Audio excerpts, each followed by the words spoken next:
Broadcasting from Century Studios in downtown Regina, Harvard Media presents The Sports Cage, where Saskatchewan comes to talk local sports. Brought to you by Regina Motor Products. RMP summer offer on now until August 31st. Receive a $25 SOE gift card with purchase of a vehicle health check and oil change package. Visit RMP today. Be part of the show. Call 1-866-767-0620 or text 306-936-6262. The Sports Cage. Streaming at sportscage.com, our YouTube channel, and on the radio at 620 CKRM.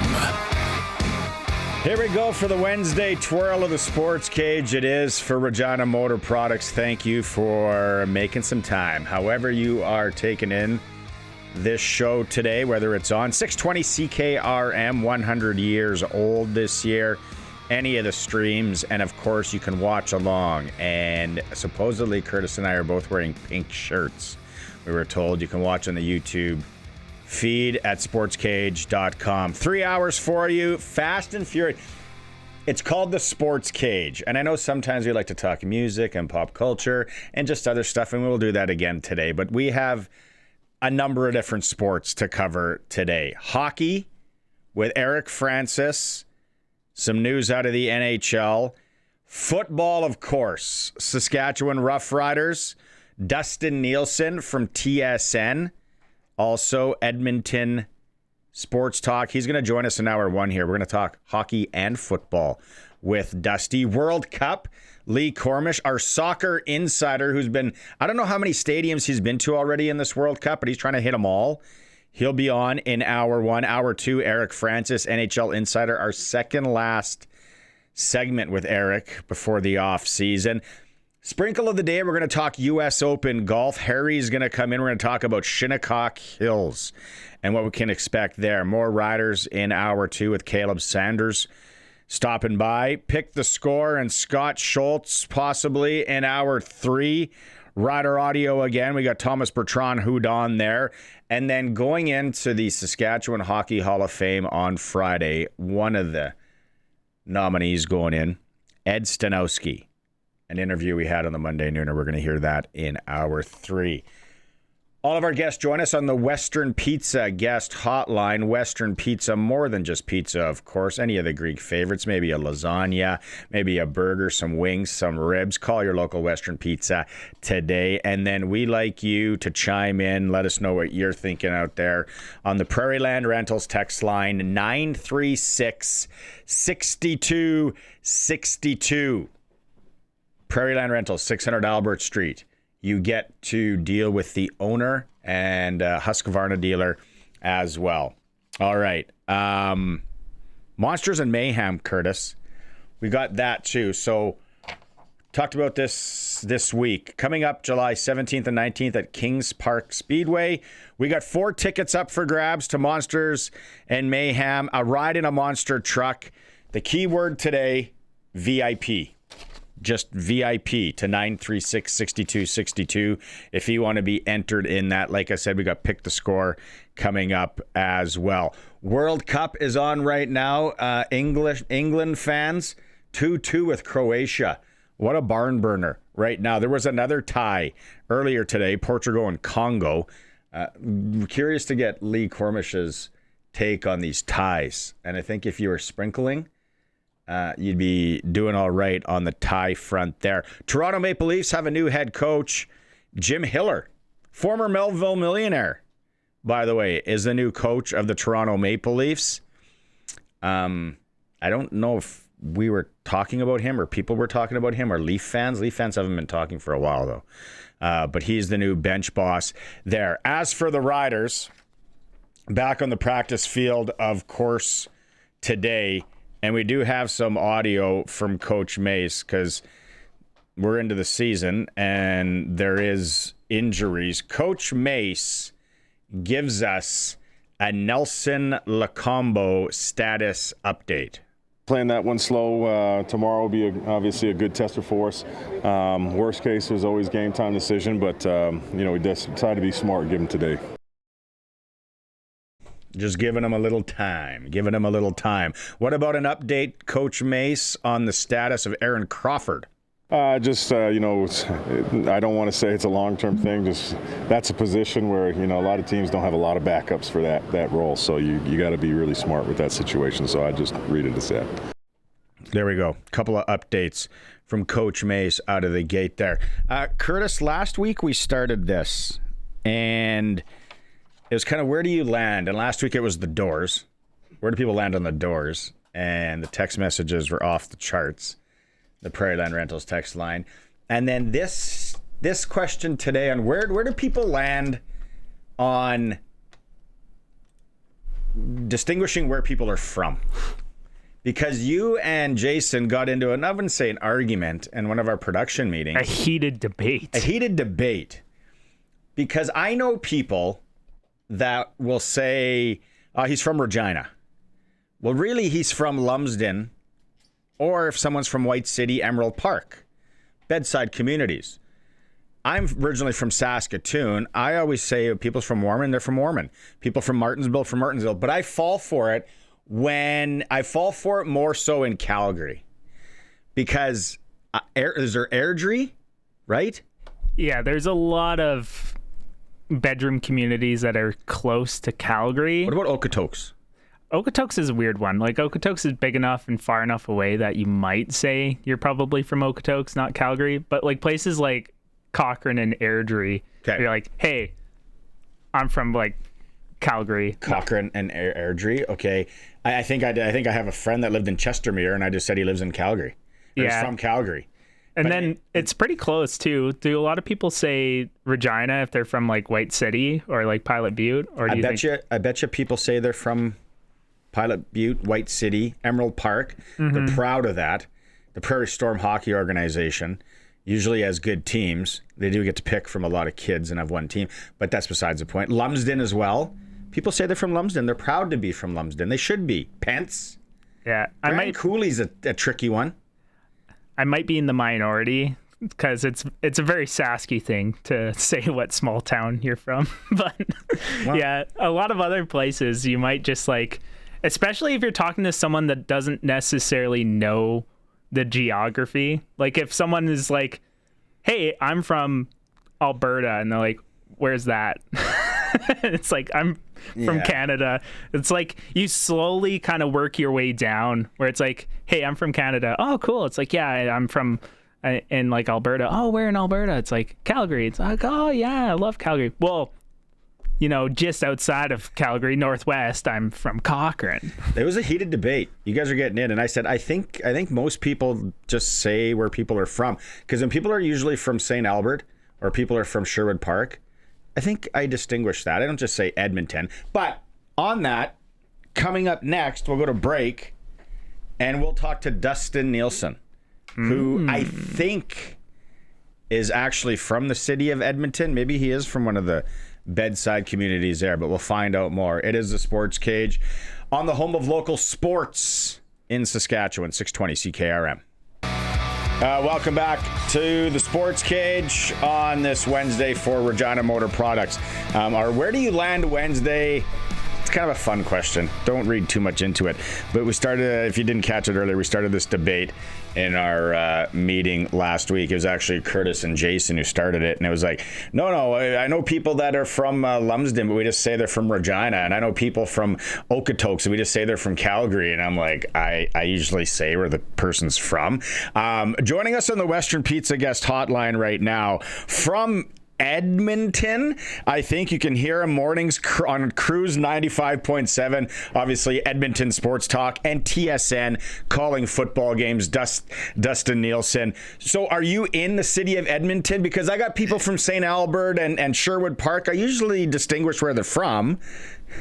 Yeah, they do. I mean, if you're going to talk to somebody from Sherwood Park, they're going to let you know they're from Sherwood Park. Same with St. Albert. I'm a West Ender. I live in West Edmonton. I'm like 7 minutes drive from West Edmonton Mall. So I live on the West End. Did they get rid of the roller coaster? Are they replacing the roller coaster? What? Give us the news on the West Edmonton Mall. Yeah, we actually stayed at the mall like a month ago before the season started. I wanted to like take my kids because I'm gone a lot of weekends now. So we stayed at the mall in a theme room, went to the water park, and we did end up going to Galaxyland there. And that roller coaster is gone; it's completely torn down. I mean, it's a huge space. They got to have plans for something else going in there. I'm not sure what it is. But that was a legendary spot for a long time for sure. Exactly. And then when the drop of doom as a kid, you're just like, oh, I can't go on that. That's too scary. Yeah. And then the ball pit always smelt of urine. I remember that back in the days. What games are you doing? What games are you doing this weekend, CFL wise? I do Friday night football again. I'm doing all Fridays this year. So we're going to go to Hamilton for BC Hamilton Friday, and then I'm actually heading to Ottawa to do the 1:00 game, the first game of the triple-header on Saturday. So I'll get to do that one. And then it actually works out well. I'm like landing in Ottawa, going to the stadium, calling the game, then going back to the airport and flying home. So I get home by like 8:30 Saturday night. So it's 2 quick games and then back home for Sunday, which I guess is Father's Day. So I get to see my kids on Father's Day, which is nice. Exactly. I think I hear next Friday then you're in Saskatchewan for that Toronto home game here, and I heard it's white jerseys with white numbers, so you won't be able to. Yeah, awesome. You won't That's be able great. to see a thing. Like, what does this league keep doing? Like every time they drop a new jersey, I will admit it looks awesome, but as a play-by-play guy, I'm sitting there going, "Are they not hearing me?" Like I remember I complained about the Obsidian ones, and Craig Reynolds messaged me and he goes, "Hey, I'm really sorry about that, man." He goes, like, maybe if we do a different Obsidian one, I'll get you out here. You can sit in the broadcast booth and let us know which ones you can read numbers on. And then they just keep dropping all these white jerseys, for goodness sake. So it's not too bad in most of the stadiums, but if you're at McMahon in Calgary, like you're way up at the top, you can't see anything on those jerseys. So yeah, I mean, they look sharp, but come on, enough's enough. I actually don't know. I haven't seen the Rider one. I knew that's a soft spot for you and Dave Thomas and guys that have to try and figure out the numbers. It is difficult. Two weeks in. What's your take on how the CFL? I love the parity in this league, Dusty. It's been awesome. Like we were talking last week to one of the coaches before a game, and they basically said there's no easy game on the schedule this year. And I think the Ottawa Red Blacks are going to have to prove that. The Red Blacks' new coaching staff, interesting quarterback situation, but pretty talented defense. They got some good players, especially a linebacker, and then obviously a great receiver room. So, and they got Greg Bell, who they brought in this year. So, I didn't love what I saw from Ottawa in week 1. But I think they're going to cause some issues along the way as well. And all these other teams, man, it's great. Every game, like you look this week at the spreads, 3 of the games are a point or a point and a half, which is basically a pick 'em across the board. So, that's been great. It's been a great start to the season on that front. I would also say that quarterback play has shocked me so far. I know we have great quarterbacks in this league. But for the numbers that are being put up right now, I just hope all these guys stay healthy. If all these guys stay healthy, like I think we could have 4,000 or 5,000 yard passers, which would be nuts. So I did that Davis Alexander Chad Kelly game Friday night. Awesome. Like just absolutely incredible. Like Davis Alexander, I mean, he just slings it. He's not afraid to take deep shots. Mm-hmm. They were running flea flickers early in that game. And then Chad Kelly was out. There's the flea flicker. And then Chad Kelly was absolutely, answering back every single moment. So it was a highly entertaining game. Then I got home, settled in, and watched Trevor Harris and Nathan Rourke go head to head. And that was fabulous as well. Little known fact, that's how I got my football concussion on a flea flicker. We never should have ran it. I had 2 linebackers land on my head from Walter Murray or Evan Hart. I was like, that was a really dumb play. And Roger Millions is calling it on Global Sports, so I have the video of it. And I'm like, this is how Dad got one of his concussions right here, kids. It's a sketchy play. What a story, though. Yeah. Okay. You talk about the quarterbacks. It's like an old man's quarterback league almost. Like the old guys can still sling it, and they're not that old. But Trevor Harris at 40, player of the week, 417. When you look at what these older guys are doing, especially if you're watching south of the border, you're like, this league is fantastic, and these older guys can still sling it. Yeah, I mean, I think there's a couple of things there, right? One would obviously be you have to have a great offensive line, and you have to keep these guys upright. And The problem for defenses is that a guy like Trevor, especially, who I think outside of Rourke and maybe ahead of Rourke, has the quickest release in the entire league. Bo Levi Mitchell has been here for so long. Nothing you're going to throw at Bo is going to rattle him. He knows exactly where that ball's going all the time. I did the Winnipeg game in week 1, and Zach Collaros looks like he's got a lot more zip on the ball this year than he did last year. Vernon Adams is obviously an absolute gamer. But these are all veteran guys who've been around for a long time. And then you've got the young stud in Nathan Rourke and Davis Alexander, who we know there's going to be great things for them coming. And then you got Chad Kelly, who missed all of last season, but was an MOP before that, was probably going to trend towards another MOP the year he got hurt. And he didn't look like a guy he had one interception, might want that back, but I think even Chad midway through the season might make that play. But he didn't look like a guy who hadn't played football in like 18 months. It was 580 days or something like that. So, quarterbacks are going to be a problem. And, going into the season, I was looking at, especially in the West, all the running backs. Like, there's great running backs, especially in the West. And that's why we're averaging 59 to 60 points a game right now in the Canadian Football League. What's the mood in Edmonton with the Elks? The mood around the team, I think, is very good. It's a stiff test this week with the undefeated Alexander and a really good Montreal team coming to town. But Justin Rankin is a stud. Like, you can make a strong case that Brady Oliveira is the best back in the league. I think Dedrick Mills 100% has to be in that conversation. You got the Ouellette, you got the Butlers. But in the end, I think the most explosive is probably Justin Rankin. And if they're going to pull off an upset of Montreal, and it's supposed to be a torrential downpour here, sucks for the Elks. Their home opener is going to be it's like 15 degrees and like continuous hard rain. But if they're going to try to upset the Alouettes, throw some rain in there. They already won a rain game out in Ottawa, and Justin Rankin was insane in that game. So he's if there's like a non-quarterback who could win MOP, man, if the Elks make the playoffs, it could very well be that guy, Justin Rankin. He's a freak. The lesser-known member of the country quartet from Canada, the Rankin family, Justin Rankin. What are you a rule change guy? Where do you land on this? You seem like obviously in the business, and you're a businessman. You got to keep moving. You got to keep changing all that. We get people still texting in here, not a fan. The Rouge thing on the weekend here in Saskatchewan, we had suits on yesterday trying to decipher that. Where do you land on the rule changes and what's coming and what is there? From what I've seen so far, I like the new play clock thing. The games seem to be moving along really quickly. Like, they seem to be moving along pretty smoothly. I know there's been some issues with our game clock on TSN that is more related to the stadiums that we're in. But I've liked that so far. I think in the first game I did, there was a situation with like 5 or 6 minutes left where I think it was Winnipeg or Calgary. One of them was down by 1. And I was like, man, they could miss a field goal here and it won't tie the game, which would be crazy on the first game. So that didn't happen. And then, with what's coming, look, you can sit here and make a very strong case, especially through the first 2 weeks of this season, that there's no reason to touch this league. Like, it's 60 points a game. Everybody's healthy right now. It looks pretty good. But I also, I would have probably left everything the same. But I also don't think the rule changes are going to ruin the game. Like, I think it's going to change the game a little bit, but I still think with the wide field that games are going to be highly offensive. I do think that the uprights not being in play is probably a good idea.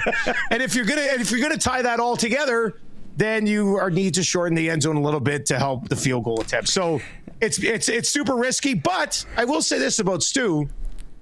I mean, from a business perspective, the league's got a ton of positive momentum right now. So, yeah.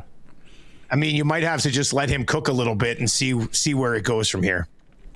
I almost think they should have doubled down on the moving of the goalposts and went back to the old 2 posts, like we see in high schools or at school fields, where it's like it can double as a soccer net. There, let's go back to that. I think we had one of those in Cranbrook growing up as a kid, and I was like, what is going on with this thing? Manure. Yeah, might as well get there. Yeah, why not? Dustin Neilson is joining us here from Edmonton Sports Talk, of course, TSN as well. What are you curious to see? Now, you don't get them till next week, but what are you curious to see from the Riders this year? Well, that Schaefer-Baker game was huge.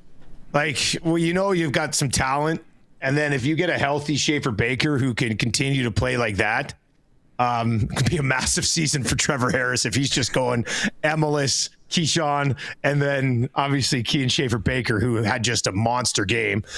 So I'm interested when I finally get a chance to see these guys play. We were talking about it on the Lock Shop, one of the shows that I host out here at EST today. I think it's probably fair for the Riders as defending champions to probably feel like a little bit disrespected with the way that people would talk about Rourke and the BC Lions and Montreal, and is there a Winnipeg bounce back coming and stuff like that. So, I think Trevor Harris and Corey Mace with a bit of a chip on their shoulder when maybe they don't necessarily need to have one. I don't think that's the worst thing in the world for the Riders. So I just it's so early in the year, but I know what people aren't going to stay healthy, but man, if they can keep the 3 top-end receivers healthy, massive seasons, if Trevor can stay healthy and play like 90% of the games, it's just going to be so back and forth the entire way. Like, I'll say this, I speak very highly of the Riders, but there's zero chance you can take the Calgary Stampeders lightly. Yeah. Calgary's getting Arimolade back. They're getting Hutchins back. And I would say with Hutchins, Arimolade, and Clarence Hicks, that's probably the best defensive line in the league when they're all healthy. So, even that's going to be a huge test for these guys. And the Riders haven't beat them since 2 years ago. They kind of swept us last year. No, for sure. Who did you have beginning of the year? I don't know if I caught it with... I did Calgary-Winnipeg week 1. Ooh. It was Calgary-Winnipeg. Yeah, it was Really? good. That was a good game, 30-28. Castillo walked it off. It was awesome. It was walk-off field goal. What was Can't your ask Grey for Cup, much more than what that. was your Grey Cup prediction to start the year? Geez, I think, man, I'm sorry. I'm sorry, but versus white jerseys. Yeah, it was Montreal, BC. Okay. But I mean, that's all right. There's something to be said about Nathan Rourke needing to find a way to get, and it wasn't a great thing last week that now it's not on Rourke, gets them the lead, and then the defense can't shut them down. Exactly what happened in the West Final last year. So BC might have some defensive issues. We'll see if they can sort those things out. But I do think, I would like to see Bo go against Trevor or Davis versus Nathan. Like, give us the 2 young guns or let the 2 vets go at it. Like, I think those will all be awesome storylines. So, but Toronto, I got to firsthand look at them last Friday in Montreal. They're going to be better than I thought. I was underselling them. I know I'm a CFL guy, but even with CFL fantasy, I'm getting text messages into my show. Everybody's talking about it. I'm loving it. I think that, and it always is. It kind of goes without saying, but that bye in the West this year and hosting things, I don't think that'll be ever as important as this year for some reason. We'll see how that lands. Okay, let's shift. I want to shift to hockey. Who is coaching the Edmonton Oilers come September? Whoever is allowed to by the National Hockey League, I guess. Man, I've thanked the Oilers multiple times over the last 2 months for providing Edmonton Sports Talk with just juicy content basically every single week. Our numbers on Edmonton Sports Talk have been better the last 2 months than they were for a 3-month cup run, and they were amazing for a 3-month cup run. Like we were like blown away. And I thought when they got eliminated, I was like, oh man, like we've only ever had cup runs at EST. Like, I wonder how it's going to work. Oh yeah. And it's worked beautifully. Like it's the most critical offseason in franchise history. And they've done nothing but botch it and look ridiculous for the last 2 months. So I think it's going to be Babcock unless he did something awful beyond the phone thing in Columbus. I think it'll be Babcock. And the thing, like, so many people are talking about, well, what did he do? Why wasn't he allowed to coach? I don't think enough of us are talking about hasn't won since 2008 in the National Hockey League and has never won in the National Hockey League without Nicholas Lidstrom, who's arguably a top 3 defenseman of all time. Like, I'm nothing against Bush. and Ekholm, but they're not Nicholas Lidstrom. Like, no. So and Nurse is out of town too. So you know. Well, yeah, we'll see about that too. Jeez. But why? I can't understand. You're closer to it. Where Connor and Leon would definitely be in on the conversation to be like, hey, like, it sounds like, and I think I heard you guys talking about, like, they want someone hard. They want like almost a tyrant. They want that old school. Like the Sutter thing came out too, and I was like, what? Yeah. That baffles me, Dusty. Yeah, it's interesting because why didn't you just listen to the other coaches more? You know, like if you're sitting there going, we need a harder hand, why didn't you just listen to Chris Knobloch more? Like, to me, when you say you need a harder hand, it means the other coach was telling you things and you didn't listen to him because he wasn't a jerk to you. You know, like, to me, there's a disconnect here that I've not yet been able to wrap my head around. And we were talking about it on Oil Stream like an hour and a half ago. You know, you're sitting here and we have all the insiders on the show and they talk about, you know, it is mostly about roster construction. And the only thing that Babcock could possibly hamper is improving the roster by not being able to bring in guys who want to play for him. Like, What if there's a couple of good free agents who are like, man, I'd like to be a fit there, but I don't want to play for Babcock from what I've heard. Yeah. So if roster construction is truly the issue, this decision could possibly like hamper your ability to improve your roster, which to me, from a business perspective of anything, why would you ever shoot yourself in the foot when you're trying to improve your product? So I don't know, man. It's going to be, and the whole thing, like Bruce Cassidy was literally reported by insiders as their number one target. And then they can't talk to him. And then all of a sudden the entire organization says Babcock's the guy. And it's just, it's dysfunctional is what it is. Is it the most important offseason ever for the Edmonton Oilers and maybe the start of the season? Yeah, I think so. I mean, if this season doesn't go well, there's probably a good percentage that next offseason, unless McDavid's nuts and just wants to be an Oiler forever, there's probably a good chance next offseason he sits there and goes, okay, guys, you know, like, this is if this season trends even remotely in the wrong direction, next offseason, you're going to have to make a call on Connor McDavid. So in order to not get to that point, you need to knock this offseason out of the park. And I don't think this was the plan of how they expected it to start. Like, they fired their head coach after a leak came out that they were trying to replace him. So it's not how they draw it up. Maybe they back themselves into something and get lucky, but it's been trending in the wrong direction for a couple of years, and people here are kind of worried about it. I'm waiting for a Ken Hitchcock rumor or something. Let's get really crazy. Well, Mac T, there's always like the Mac T rumors and stuff. Come on. And the best thing out here right now, I'll say this, Jamie McLennan keeps bringing up Sutter. And Sutter's like, they're auctioning off the farm like this month. Really? And people are like, you know, Sutter's selling the farm. He might be ready to settle in. And then there's the whole Tortorella thing. I mean, I don't think you're going to get Tortorella for a couple of years. I don't know if he wants a piece of that. So it's highly entertaining. I'll just leave it at that, I guess. To your point, I think at least with Torts or something, you could get some of these free agents, whereas with Babcock, you might be getting guys that are playing in Lacombe. Yeah, you might get guys like there. It's not like, I don't think every player in the league is anti-Babcock. Obviously, Zach Hyman, who played for him, had to have put in a good word for him if McDavid and Draisaitl are on board. And I think Zach's one of the highest character guys in the league. It's really really twisted my mind around because Hyman's brother hired Babcock's son to coach his junior team, and then obviously Hyman has given Babcock kind of a thumbs up here, and that's the one area that I can't really wrap my head around it. But we'll see if the NHL says it's good to go, and if they don't say it's good to go, well, then I don't know. I don't know that. You got to go to the farm auction and make a pitch. Yeah. Hey, we need you. Exactly. All right, man. Thanks so much. Let's do this again. I really appreciate it. Love listening to you guys in the morning on Edmonton Sports Talk. Have a safe couple flights out east, and we'll catch up again. Sounds good, man. Thanks a lot. There he is. Dustin Neilson. Cruise 94 or 95.7 in Edmonton in the mornings, or you can just listen to their show on the stream, Edmonton Sports Talk. It's great. Lieutenant Eric's with him. He's a Sasky guy.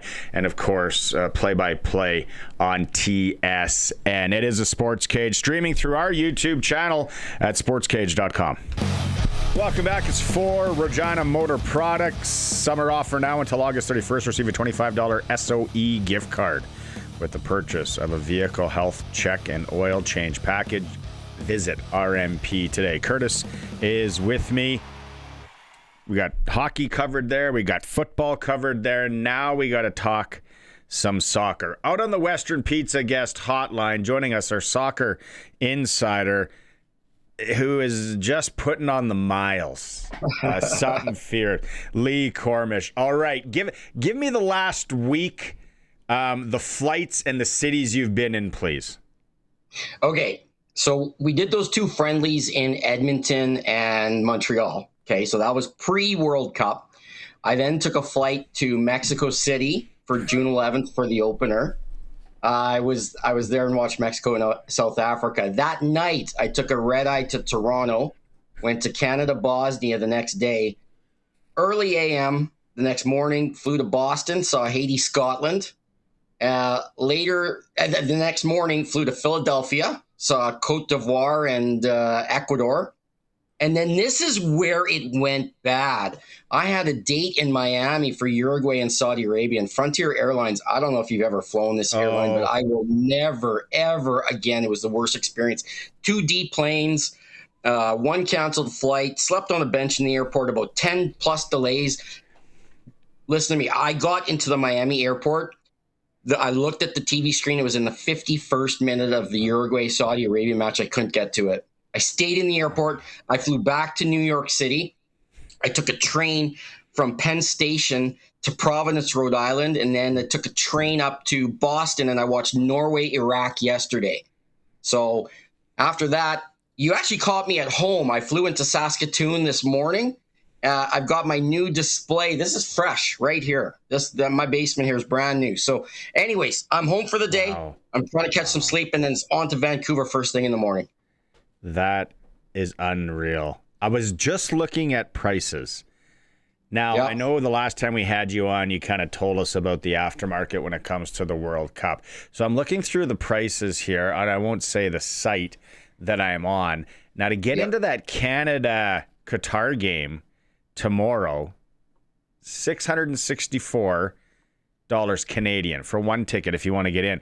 But then I was like, okay, well, yeah, see, there's some games that are way more than that, like Panama, Guam in Toronto is over 1,000. And then I scrolled down, Mexico versus Korea Republic, $3,500 to get into that one in Mexico. So these games in Canada are a little bit of a bargain.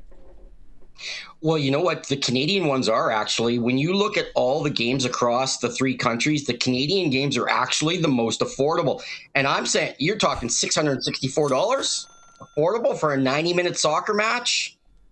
That Mexico-Korea game is in Guadalajara. It's not in Azteca, but those Mexicans are crazy. I was in Azteca for that opener, and I paid $26.99, and that was when it dipped. I'm telling you, I picked it up at the right time because they flew. I looked the morning of that match in Mexico City. Those were 7,000 Canadian on the FIFA site. Are you kidding? No. That's crazy. Okay, we talk about Canada, Qatar tomorrow. Yep. What's expected to happen? We're expected to win. We are expected. We need 3 points. Months ago when the draw was made and we drew Qatar, this is where Jesse Marsh, our coach, is like, that's a must win. If we don't win against Qatar, we're not here. Okay. We need 3 points. And you know what? I'm going to tell you, Qatar surprised Switzerland, but what Switzerland didn't do is they didn't bury some of their chances, which we didn't do against Bosnia as either. But I think Jesse's going to tweak the lineup a little bit, and I just feel like we're going to see some magic tomorrow. I'm predicting a 3-0 smash. We're going to take that team hard. Arash Madani was on yesterday. He guaranteed us that Alphonso Davies is suiting up. He is going to be on the roster, on the pitch. I don't know, playing much, all that. So he guaranteed that. Does he make that much of a difference at this point for this Canadian team?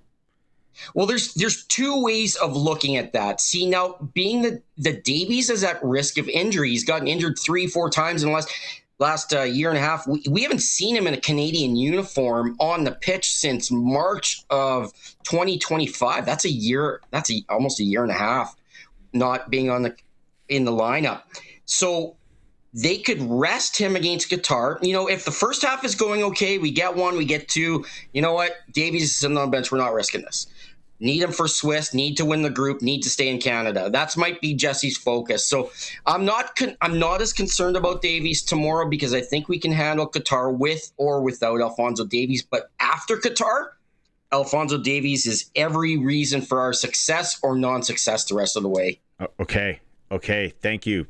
Clearing that, our soccer insider Lee Kormish is with us here talking about the World Cup, and he's on a plane again tomorrow morning, flying everywhere. The tournament, as a guy who likes to sprinkle, I like to, responsible gambling. I'm like, man, a guy's gonna start hitting these ties. Like, there is a lot of parlay a couple of these ties every day. You're laughing. Well, it's true, and I'm a tie guy as well. I like 0-0 draws. But there hasn't been, there's only been one of those, which was a surprise result with Spain and Cabo Verde. But the ties, I couldn't believe I saw 4 ties in one day at the World Cup. And my brother, he loves to sprinkle the dollars down too. And he saw a real missed opportunity. So yeah, it's rare to see 4 ties. In fact, you usually see wins and losses more than ties in the group stage. Yeah, I think, what did I hear the other day of a guy that on a $10 parlay, all 4 ties, like brought in, like it was over 70 grand or something crazy. Oh my goodness. So someone hit that. Yep. And then maybe it was $100. I don't know. But here's the other one I heard, that someone right before, I don't know if they don't call it a face-off kick or whatever the beginning of the game is, put down $1 million on Spain to beat Cape Verde, and only to win 85 grand. And then that was a tie. Is that one of the most shocking results you've seen in World Cup play? When you go back in history, I'm a real history buff. I would say that's in your top 50 games over the World Cup. Maybe top 30. I'll tell you what. That goalkeeper, Vezina, his name is Josimar Jose Evara Diaz.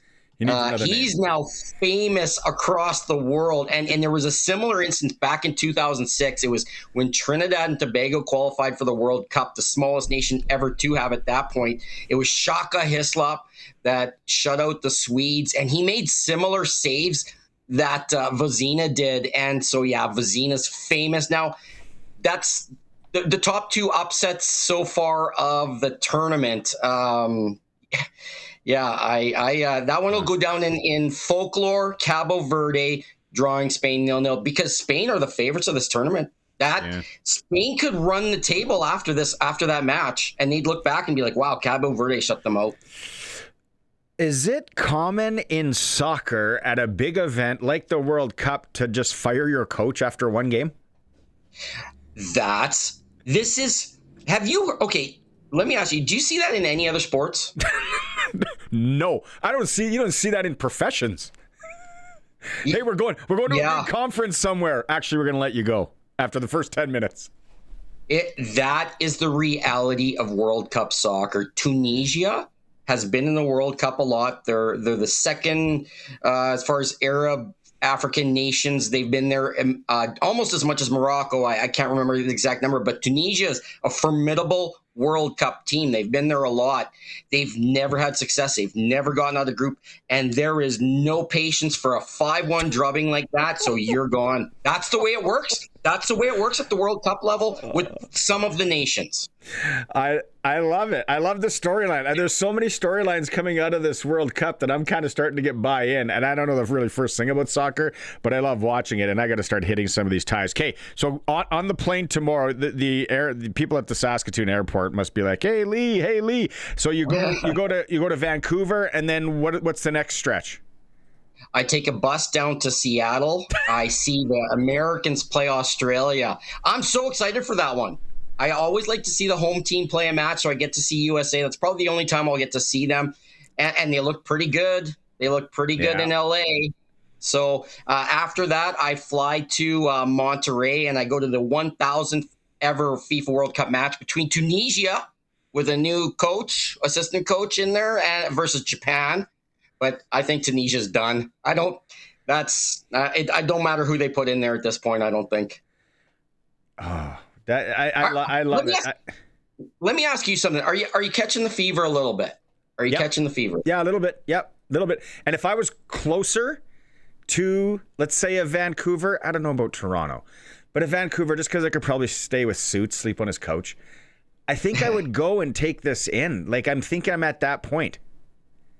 The experience in Toronto with all those Canadian fans, I never felt that before. Really? A full World Cup stadium. There was 38,000 Canadians there, maybe 5,000 Bosnians. Like, I mean, I was in Qatar and we probably had 10 to 15,000 Canadians. I might be stretching that a bit. But to have 38,000 Canadians in that sunshine, the red glistening off the green pitch and everything, it was that atmosphere I never felt before. I couldn't even grasp it. A World Cup at home. I was looking around and I'm like, we just need to get this game going because I don't know where my head is. Hopefully catch up next week because I want to get the take on the feel from Vancouver and then wherever else your travels take you. I appreciate this, Lee. Go get some sleep if you can. And then you probably got to be at the airport in a few hours. Hopefully catch up again. Hopefully catch up again next week. Yeah, you bet. Thanks for having me. There he is. Oh, man. Follow him on the socials. I can't believe the travels and what he's getting into. He's just going to take a train from Penn Station to Rhode Island into Boston and then go up. And then he's taking a bus. Planes, trains, and automobiles. Great stuff. Lee Kormish joining us here on the Sports Cage. We'll go to break. It is the Cage. We're on the home of sports in Saskatchewan, 620 CKRM. It's time for the Sports Ticker. Brought to you by Reliance Heath Water Heater Rentals. Rent a water heater and water softener starting at about $1.20 a day and get $400 when you switch to Reliance Heath. Riders added 2 nationals today. They've signed long snapper Mike Benson and defensive back Jonathan Edward. Edward spent the last 3 seasons Toronto Argonauts, suiting up for 41 games. As for Benson, he's played with Winnipeg, Edmonton, BC, and Ottawa. Jim Hiller, new head coach of the Toronto Maple Leafs, second chance to coach in the National League. He's a former Melville Millionaire. He was an assistant coach with the Leafs back 2015 to 19. Western Canadian baseball tonight. Barry's at Moose Jaw. Regina Red Sox travel into Swift Current. And Weyburn hosts Medicine Hat. Blue Jays are in Boston to take on the Red Sox. World Cup right now. England up 4-2 on Croatia. For a while there, it was 2-2. Croatia trying to pull the upset off. Portugal and the Congo tied 1-1. Ghana versus Panama in Toronto later. And Uzbekistan, Colombia tonight from Mexico City. SportsCage.com poll. Which Canadian team is closest to winning the Stanley Cup? Vote at SportsCage.com. Okay, before we go to break, got to get to some of the text messages here that we got in our Where Do You Land Wednesday?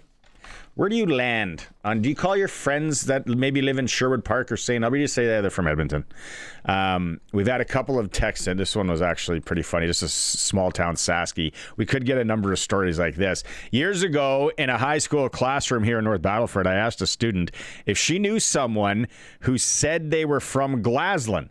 She said, "Are you sure she's from Glasgow? I've never heard of her. She might be from Medstead. A lot of people from Medstead say they're from Glasgow." Love the small town Sasky stuff. Cindy says, I call all people from the Edmonton area Edmonton. Kent says his sister lives in Pitt Meadows, but just says, I'd say she's from Vancouver. Sandy says, my brother lives in Mississauga, but I just call it Toronto. So, and there's a local one here. No name. My buddy was from Saskatoon, but he always corrects me. He's from Vanscoy. Vanscoy is just outside Saskatoon. I'm more the Warman, Martinsville. I forgot about Vanscoy. There's Vanscoy, Asquith, not Aberdeen's a little bit too far. Dunderns, I guess, out there too. So we started this. Curtis had a heated debate with Jason, saying people from White City and Emerald Park and Pilot Butte, and they're just considered Regina. And I was like, no. Lumsden, Pence, Grand Coulee, those people are from those places. And I said they thought I was wrong. I said, nah. I think I'm in the majority on that one. So we're finding out. People always we need more of the Regina ones too. Brandon also says he's lived in White City pretty much his whole life, and I always say I'm from White City, just outside Regina. There we go. Hour 2 is coming up. Eric Francis, NHL Insider. We're going to hear from Caleb Saunders from the Saskatchewan Roughriders. And sprinkle of the day, we're talking U.S. Open golf starting tomorrow at Shinnecock. It is the Sports Cage, covering all sports here, streaming through our YouTube channel at sportscage.com. Into hour 2 of the Sports Cage. Thanks for making time and tuning in. The Jeffrey Bowl this weekend in Calgary. People that are texting in, Prairie Land Rentals text line 936-6262. If you're getting in on where do you land Wednesday, do you just call people and be like, whatever, he's from Edmonton. I know they live in St. Albert or Sherwood Park, but Dustin Neilson brought up a good point in hour 1 that if people are from Sherwood Park, they are going to tell you they're from Sherwood Park. I've had siblings that have lived in Sherwood Park. They kind of came across a little pretentious area there. Like when you're like a vegan and you got to let people know that you're vegan. Yes, we could go on and on and on and on and on about that for sure. Are any people listening right now? Are you going to Calgary for the game? Here we go. We can play this game as we wait for Eric Francis to hopefully jump on. How much are tickets? We talked about World Cup tickets. How much, I guess you could probably just go to the Stamps website and find out what the cheapest ticket is to get in for the game Saturday. We need to beat Calgary just for our own sanity. Have you ever been to a game in McMahon? Yes. Yeah, I've been to a game in McMahon. And? That's good. I haven't been in a while. Was it a Rider game? Stamps game. Oh. Ticket exchange, referral. How about just give me a ticket option here? Single game tickets. There we go. Here we go. Place your guess how much it cost to get into the game. It's a Battle of the Prairies. Taking me to Ticketmaster here. I'm going to say $32 would be the cheapest ticket to get in. And I was $37. Yeah, family section. $37 to go watch tackle football at McMahon Stadium this Saturday, Riders and Stampeders. There you go. Okay, here he's now. Speaking of Calgary, I think he lives in Calgary. We'll find that out. Eric Francis. Now for Inside the NHL with Eric Francis on the Sports Cage. Inside the NHL is brought to you by Sports Select. Getting in on more of the sports action you want is as easy as playing at sportselect.com. Simply make your picks online, generate your QR code, and lock in your bet at your local Lotto Spot retailer. Kind of had a heated debate. Well, Curtis and Jason did in a production meeting last week, so I thought I'd bring it up to people. So you have friends for sure that either live in Maple Ridge, Burnaby, Pitt Meadows, wherever. Do you just say they're from Vancouver? Oh my God, I don't. Yeah, I would say that, but I don't know if they would say that. Okay, so there's certain people. What about a buddy that lives in St. Albert or Sherwood Park? Or you just say, yeah, he's from Edmonton? Well, I don't know if you want to embarrass yourself and say you're from Edmonton. I mean, I think that's where you want to differentiate it and say you're from a real city. You know what I mean? I'm kidding. I'm playing a role here. I'm just kidding. Because I find it Calgary, and Curtis has lived in the area there. He's at a 403 area code, paid for Calgary license plates, or Alberta. I got a buddy that lives in Chestermere, or had, and he said, I just say he lives in Calgary. And then you said, where are the other, Airdrie? What are the other ones? Well, my parents lived in Cochrane. I just always told people I lived in Calgary. It's basically the same. It's like a 15-minute drive into town, and that's where everyone works. So one of those things. Well, I grew up in Mississauga, and then I quickly say, well, I grew up in, what I say is to people out west, 2,500 kilometers away, I say I grew up in Toronto. Well, I actually grew up in Mississauga. They're different cities. That's I don't know. We're splitting hairs here, but Mississauga is a city of like 800,000 people. So that almost has to be named its own city. I will say, like, no hospital in the small town, and you had to drive into the city, and you're born there. Are you from Calgary? Are you from the small town outside of it? Yeah, I think where people live. Like, I know Saskatoon people, or people from Martinsville and Warman, just like White City here, Emerald Park. They want to say, no, we live here. We're not from Regina. But maybe, yeah. It's very interesting. Yeah, in that Toronto area, like you got Scarborough, you got Brampton, you got Etobicoke, Oakville, North York, Thornhill. It's all just Toronto. Well, yeah, for us here, again, 2,500 kilometers away, sure. But if you live in those areas, you say, I live in Oakville, I live in Scarborough. You have to differentiate it. Oakville is like an hour-long drive from Toronto with traffic.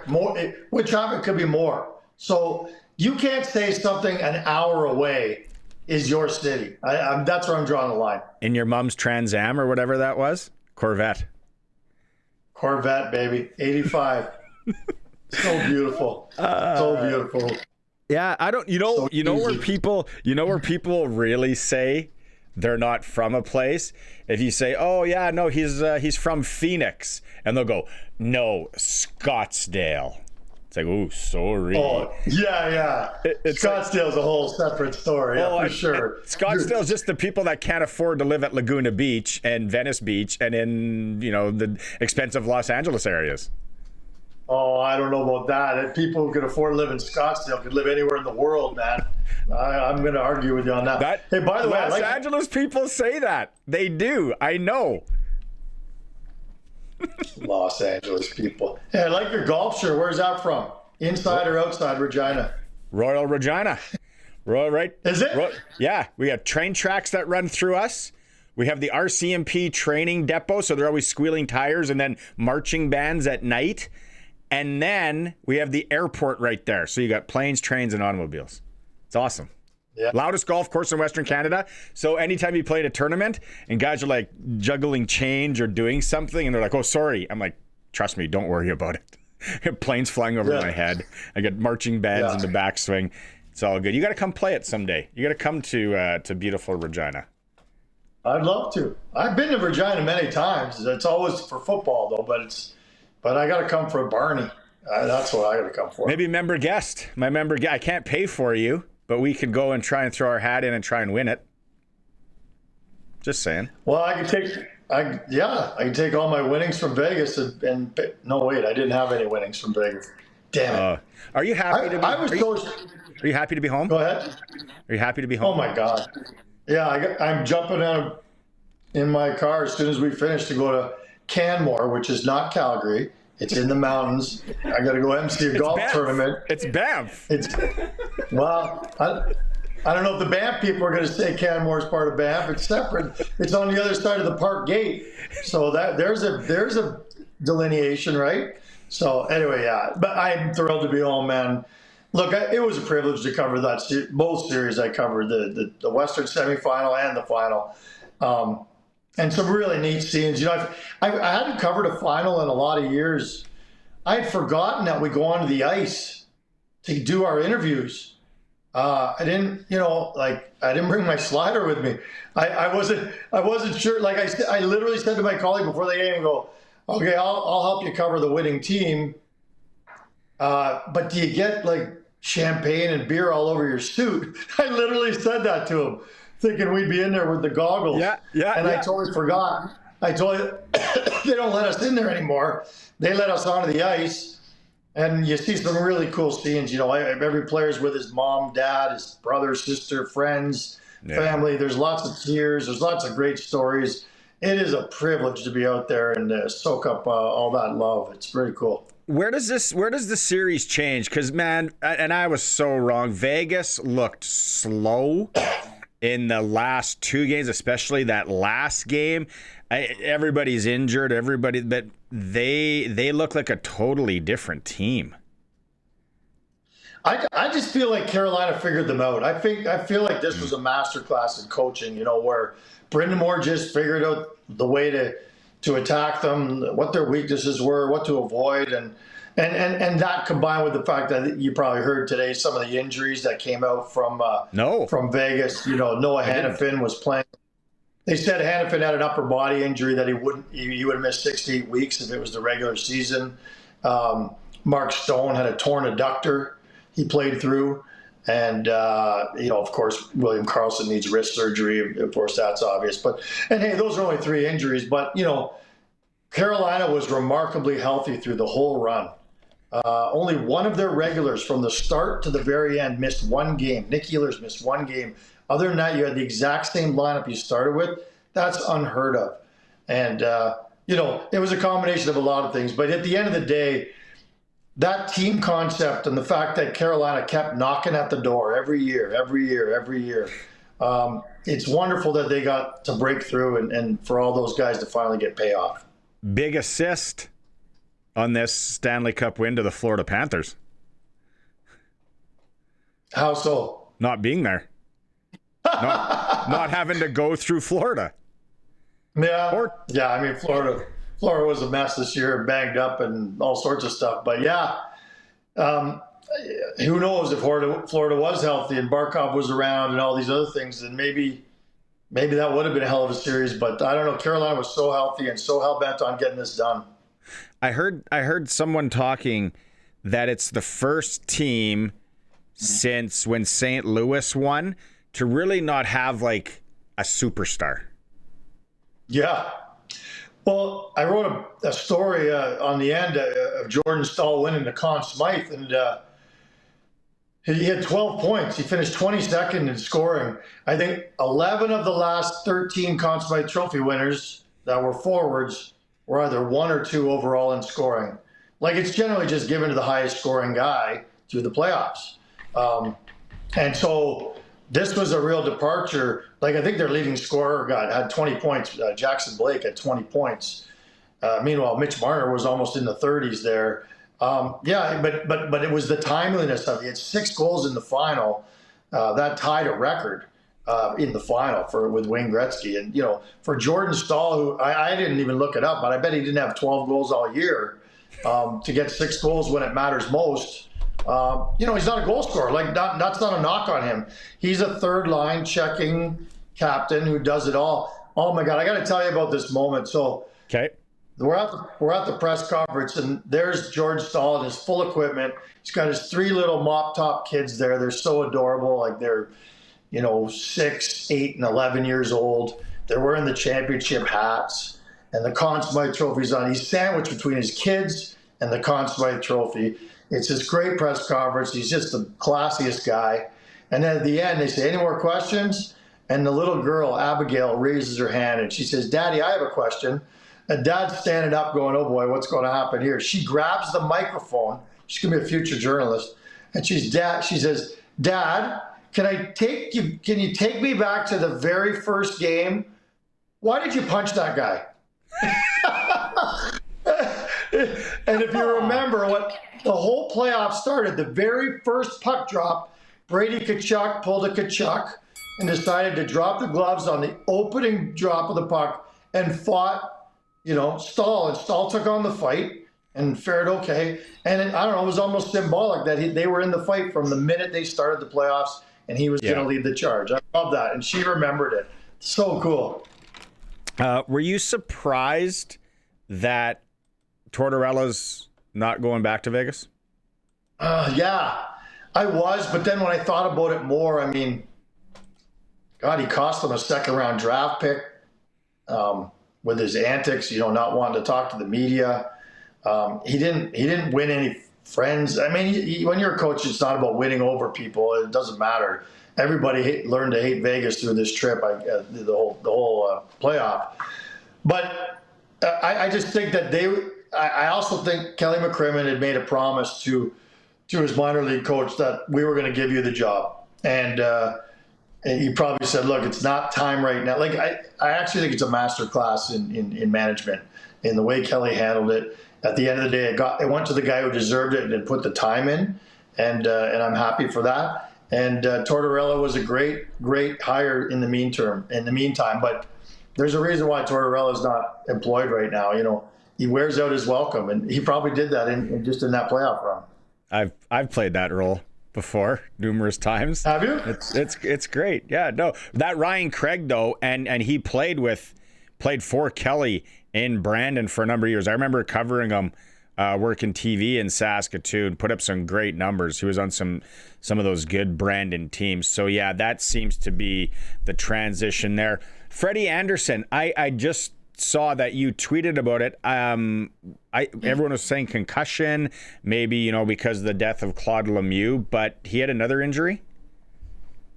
Yeah, he said, I was actually not sure if I even wanted to ask it. I mean, they won the cup, and what does it really matter?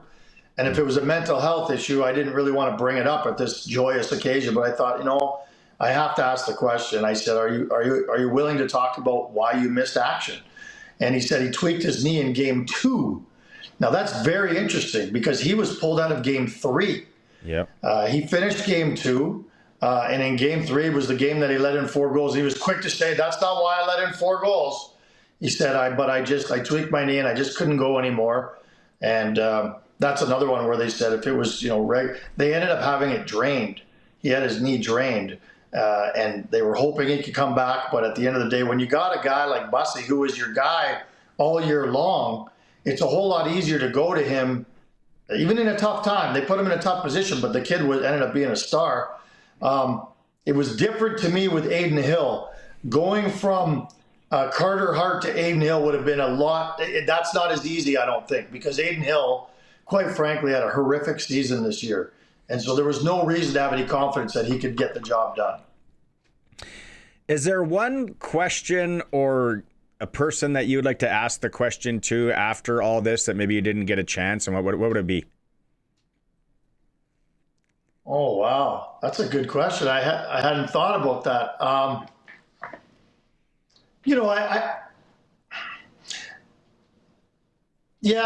guess, did Tortor ever really think about going to Aiden Hill? I mean, he made it very clear that he never even thought about it. But man, the way, I didn't think Hart was that bad, to be honest. But his goals against proved that he was. But he made a lot of big saves, even in the final. So I don't know. I guess I would have liked to sit down and ask Tortorella a lot of questions with a lie detector on him, to see if he would just, be forthcoming on a lot of stuff, because he's Mr. Play games, defend my team at all costs. He was such a jerk to the media. But I understand he's playing a role, and he's, I did ask Rasmus Anderson. I don't know if I said this to you last week. I said, do you guys love it when, do you sit there and laugh when he makes fun of the media or, puts someone in their place in the media? Do you guys go, yeah, right on, screw the media? And he said, no, I don't watch his press conferences. Now, when Daryl Sutter was here and he did the same thing, the guys were all in the back room, I know for a fact, in Calgary. They'd be sitting in the locker room watching it because they loved it. They thought it was so funny that the coach was putting the media in their place. So I think coaches do that for a reason, because the media is not well liked in general terms. Okay, we get to the last one on Friday. we get to do, but it starts tomorrow. 2-part question. Who do you got winning the U.S. Open at Shinnecock, and what do you think you would shoot at Shinnecock? Oh my God, man! Can you go wrong saying Scheffler? I don't know. No, it's boring. Boo. I know. I love the Wyndham Clark thing that he did at the Canadian Open with the Jack Hughes jersey. Love that. That is such an incredible story. It would be one thing if he showed up with the jersey, knowing that a lot of guys do that. Yeah. It's another that he spotted in the crowd, pulled out some cash, gave it to the guy, and then I heard at the end, apparently said he was going to mail it back to the guy. He was going to sign his name. Yeah. Oh, I love it too. Look, if I was there, I'd have booed the hell out of him too. He deserved every single bit of it. But I think even as Mike Weir said, I love that he owned it. He decided, I'm going to go be the villain, have some fun with this, and he owned it. And guess what? He stuck it both days. Yeah. Saturday and Sunday. He stuck it and made the birdie. So guess who gets the last laugh? I don't know. It's going to be an interesting watch. I love why it's just going to be like Linksy. The wind's going to blow. Do the greens dry out? Who you got? One of the Europeans, like Tommy Fleetwood, maybe Fitzpatrick. Oh, that's not bad. I'm gonna just. It's gonna be windy and flight the ball down. Yeah, I'm an 8 handicap. I know what to do there. Put a different club. Hey, you're playing Regina, man. You know how to play in the wind better than anyone. Oh, yeah, for sure. Yeah, right. And bugs. All right. Okay, go have fun in the mountains, and then our last one on Friday. Oh, by the way, I'm not letting you off the hook. There's a spot for it, right? The guys made a spot for it right over there in our studio for your suit, one of your suits. You need to send that to us. Better yet, just come here. We'll play golf. I'll take you for some pizza. Okay. It'll be a collector's item because I'll have worn it on Hockey Night in Canada. Yeah. Which is no longer. Okay, we got a minute and a half left. I thought that was. I'm not talking about that. No, I'm not talking about that. Okay. No. The first time we've been given the Heisman. Get out of here by Francis. Talking about it. Okay. I'll say, like, it means even more to me that I spent a couple years on the hot stove. I was on Hockey Night. I did after hours. As a guy who dreamt all his life of just being a writer and never even thinking about TV or radio or any of the other things I've been privileged to do. When I got asked to do Hockey Night in Canada, like, that's the top of the mountain in our business, for me anyway. And I never expected it, and I'll forever cherish it, especially now that it's gone. So that's what I will say about Hockey Night in Canada, because I know we all hold it in such high esteem. Okay, send us that suit, and then when I leave, I'm gonna take it with me and put it on eBay. If eBay's still a thing, I don't even know. All right. Talk to you Friday. Bye. Okay. Bye. NHL Insider Eric Francis brought to you by Sports Select. Play responsibly. There you go. Sports Select. U.S. Open odds. A lot. Okay, we're going to go from hockey. We're going to go to golf next, and then Caleb Sanders from the Riders. That's how it's going to go here. We're going to go to break and be right back. It's the Sports Cage, streaming through our YouTube channel at sportscage.com. Hi, it's Perry Nias. Somewhere out there, someone else is listening to CKRM, and they heard the same moments you did. That's what we've been for 100 years, a shared memory across Saskatchewan. And here's the fun part. When you share your memory, it might bring back someone else's, or surprise you both. So if CKRM was ever part of your life, we'd love to hear it. Leave us a voicemail at 306-546-6230. 620 CKRM. 100 years of memories, and still counting. 620 CKRM on location. Have you ever wondered what you do with $250,000? Think about it. How about $330,000 towards the brand new combine? That's exactly what you can win in the Foam Lake Recreation Combine Lottery. They've also got 25 separate draws of $1,000. Make sure you ask about that 50-50, 1 for 20, 3 for 50, 10 for 100. That is always growing. And you know what? Every ticket that you buy keeps these local traditions alive and supports places where families skate, golf, and gather. It's a $100 ticket. That gets you in for the game and for some life-changing cash. Pick up your phone, 1-888-453-1998, or check check out CombineLotto.com. Good luck. You know that Extreme Hockey and Sport has everything you need for hockey, but warmer weather has them thinking baseball. Be all set for the ball diamond with team kits, bats, gloves, accessories, and training products all in stock. And let's not forget about lacrosse. Don't let spring throw you a curveball. Be ready with Extreme Hockey and Sport, locally owned, community-focused, 1425 McIntyre Street at the Cooperator Center, now in Moose Jaw, and online at extremehockey.net. We asked Gordon how he started investing with Brian Gawley at Smart Investing Solutions. We phoned them and met with them, and we went through different options, what was going to work for us, and it's been good ever since. Overall, he's done very well for our investment. Don't guess with your money. Call Brian at 306-546-2533. SmartInvestingSolutions.ca. Getting in on more of the sports action you want is as easy as playing at sportselect.com. Simply make your picks online, generate your QR code, and lock in your bet at your local Lotto Spot retailer. Then sit back, watch the game, grip your chair, and high-five anyone nearby. Every bet is 100% legal with the chance of winning cash in hand. When you're ready to play, bet on the original. Must be 18 plus to play. Play responsibly. This is Sports Cage. Be part of the show. Call 936-6262 or toll free 1-866-767-0620.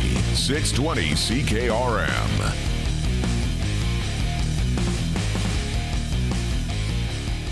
Welcome back to the Sports Cage on this Wednesday. What are we going here? A couple of text messages, Prairieland Rentals text lines. We're asking people if they're just where they say they're from or where they call people from. A lot of Edmonton, St. Albert and Sherwood Park, people say no, that's where they're from. They're not from Edmonton. I don't think there's anything wrong just saying from Edmonton. Saskatoon, though, if you're from Warman and Martinsville, so we had a Vanscoy comment, I think you say you're from those towns. And Emerald Park, White City, Lumsden, you're from those places. You're not from Regina, but a lot of people just say, my buddy's from Regina. They're from Regina. People are sensitive to where they are from in Sasky. Let's go out on the Western Pizza guest hotline. Joining us, he co-hosts with us once in a while. I brought him on here. He's got an appointment to get to, so we want to bring him in for Sprinkle of the Day. Where do you land on that? Like, let's say you had someone that lived in Pilot Butte. Would you just say, I lives in Regina? No, you're from where you're from. If you live in Regina, that's fine. But if you're from White City, you're from White City. Osler, Hague, all those places. I think you wear it like a badge of honor. It's where you're from. My buddy. I'm from Lanigan. You saw him last week. Herms lives in Maple Ridge, I think. And I just say he's from Vancouver. I'm like, it's all lumped in there to me. I don't know. Okay, I brought you on here to talk Sprinkle of the Day for Sports Select, and I'm going to check out some of the odds. Shinnecock. People that are there, if they know golf and they watch golf, and it's a great day to watch golf because it's Father's Day. Hopefully it's like a 5-pony race. This golf course way out there on Long Island, very private. There's no trees. It's linksy.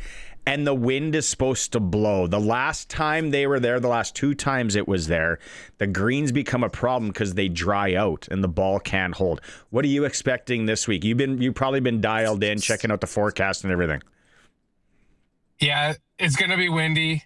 They've got to be prepared. There's no way that they can make the same mistakes again. They think the USGA has got to be all over them, being like, let's not have a repeat of, I think it's 86, where things kind of went crazy. And even in 04 and 08, I think it was, weren't great. I think they learned a bit of lessons on 18, but they just have to make sure they don't lose it. Because if you lose that golf course, just like other U.S. Opens, if you lose it, you're done. You can't come back from it. I saw the video last night of 18 where Brooks Koepka won, and Phil Mickelson, being a bit of a baby, putt was going, and it just kept going and going, and then he just went up and hit it while it was moving, which obviously is a 2-stroke penalty. You can't do that. But that's the thing. I remember that. Like, if they let it go and you got to keep. I heard today they're going to try and keep the greens like 11-ish. I don't know what do you the stimp meter for people that don't know golf, like 12, 11 maybe for a PGA event. But there's been people were saying back in 18, and then even back when you were talking, they're probably at 15. Yeah, it's insane. I watched a video today on the 11th hole, which is the par 3. They basically say it's the toughest par 3 in the United States of America. It is uphill. So most par 3s at major courses aren't uphill. So the thing that's unique about this one is it's 50 feet uphill. And so basically it's almost like an infinity green. All you can see is a little bit of the flag, and it is a very small green to hit, not a lot of landing area. And they talked about 18 when Koepka and Johnson got there, and it could have swung it away from Koepka winning, and DJ blew it. They both made bogey, and Koepka went on to win it, but he got a crazy up and down bogey from over the green. Like, he airmailed the green. It's only a 158-yard shot, but that'll be the hole that could decide this championship. Very interesting. Okay, let's go. I'm looking up the Sports Select, sportselect.com, the futures. You can go on there and play the winner. Odds-on favorite, Scotty Scheffler. I can't bet on him just because he's so boring. He dresses boring. Yeah. Everything about him seems boring. He yelled at his caddy. I like the guys from England, Scotland, the Lynxy kind of guys here. What are you thinking? Yeah, I got two guys that jump off the page at me. Not tremendous odds, but still they buck away from the favorites. One is Patrick Reed, who just about won it at Shinnecock in 2018. And the other one is Tyrrell Hatton. Yep. Kind of falls in that English mindset. He's played very well in the majors this year. If he can kind of keep his marbles together, I think he's got a good chance of winning. Those would be my two guys in that middle. Hatton's 30-1, which is nice at sportselect.com, and then Patrick Reed sitting at 34.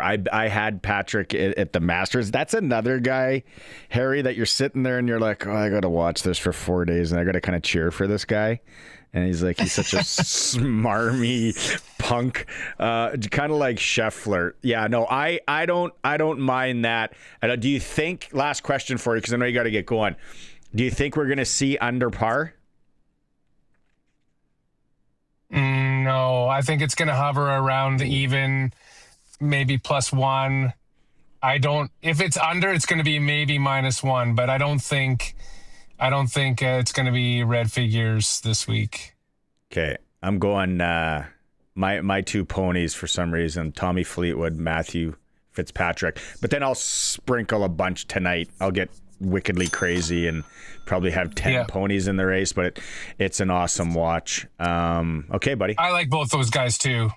Yeah. Fleetwood and Fitzpatrick. Thanks for hopping on. People want to see a co-host again. Maybe next week. I know you're a busy cat. Okay, let's chat. Have a good one. All right. Good luck. There's Haryy on our sprinkle of the day for Sports Select. Go there. Go to under futures, U.S. Open winner. You can always say, will there be a playoff? That's a simple bet. Will there be a hole in one? I don't know. They're pretty good players, I guess. Right? And then odds. Like if you are feeling that you want to take Eric Lee, he's 999 to 1, Curtis. If you want to put your stock in Eric Lee. I don't know where he's from. Bruce's great nephew. There's another good one here. Adam Scott. I don't know. 63 to 1. Man, this gets Shane Lowry 51 to 1. That's where you should go to. All right. Okay. Sprinkle of the day for Sports Select. Again, let's get into Clutch Performer. The Sports Cage Clutch Performer for Keln Solar. Thinking about saving money by using solar power? Keln Solar is a local family company that can put solar panels on your home, business, or farm.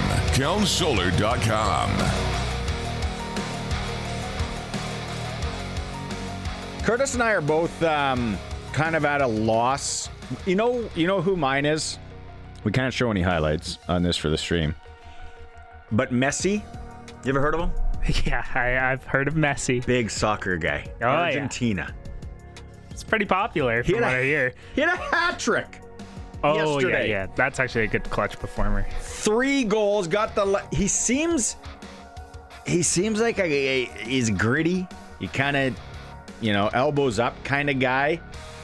And then just absolutely snipes last night for Argentina against Algeria. 3-0 win. Messi. My first and could be my last ever clutch performer from soccer. I was Give the people what they want, Barney. I would have liked to know what the odds were on Messi to score 3. You could have been able to sprinkle that somewhere. That would have been good. Those would have been good odds. Okay. That's clutch performer for Kellen Solar. Lumsden, Saskatchewan, family-run business. If you're thinking any kind of solar, and let's just get a quote. Let's get someone to come and look. These are the guys that can come out, help you, walk you through your options, and of course, livestock operation. If you're a rancher out there, you need to call them. Kellen Solar in Lumsden, Saskatchewan, family-run business. We'll go to break. When we come back, we're going to hear from Caleb Sanders of the Saskatchewan Roughriders.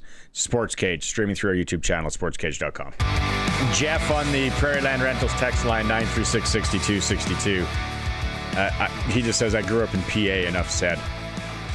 Prince Albert, man, I played Cook Golf Course last week. Jeff, it is in fantastic shape, although they don't have a fence anymore, so it's kind of a public park at times, but it's a must. There's a lot of good things in PA. The new hockey rink and swimming pool there, it's great. Craig in Yorkton, I always say I'm from Simpson by Watrous.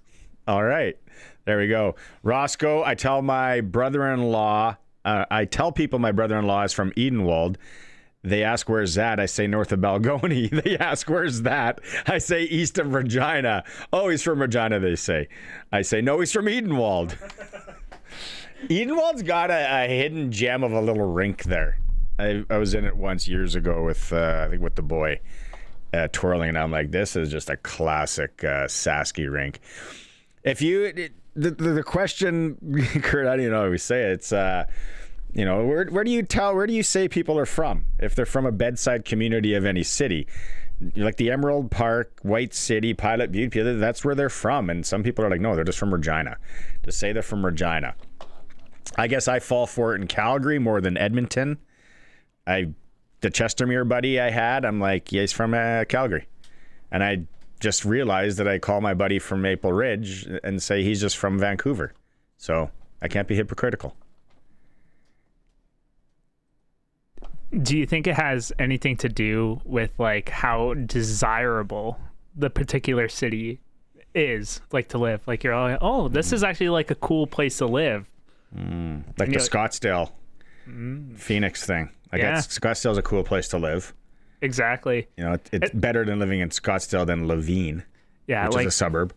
I don't particularly brag that I live in Regina.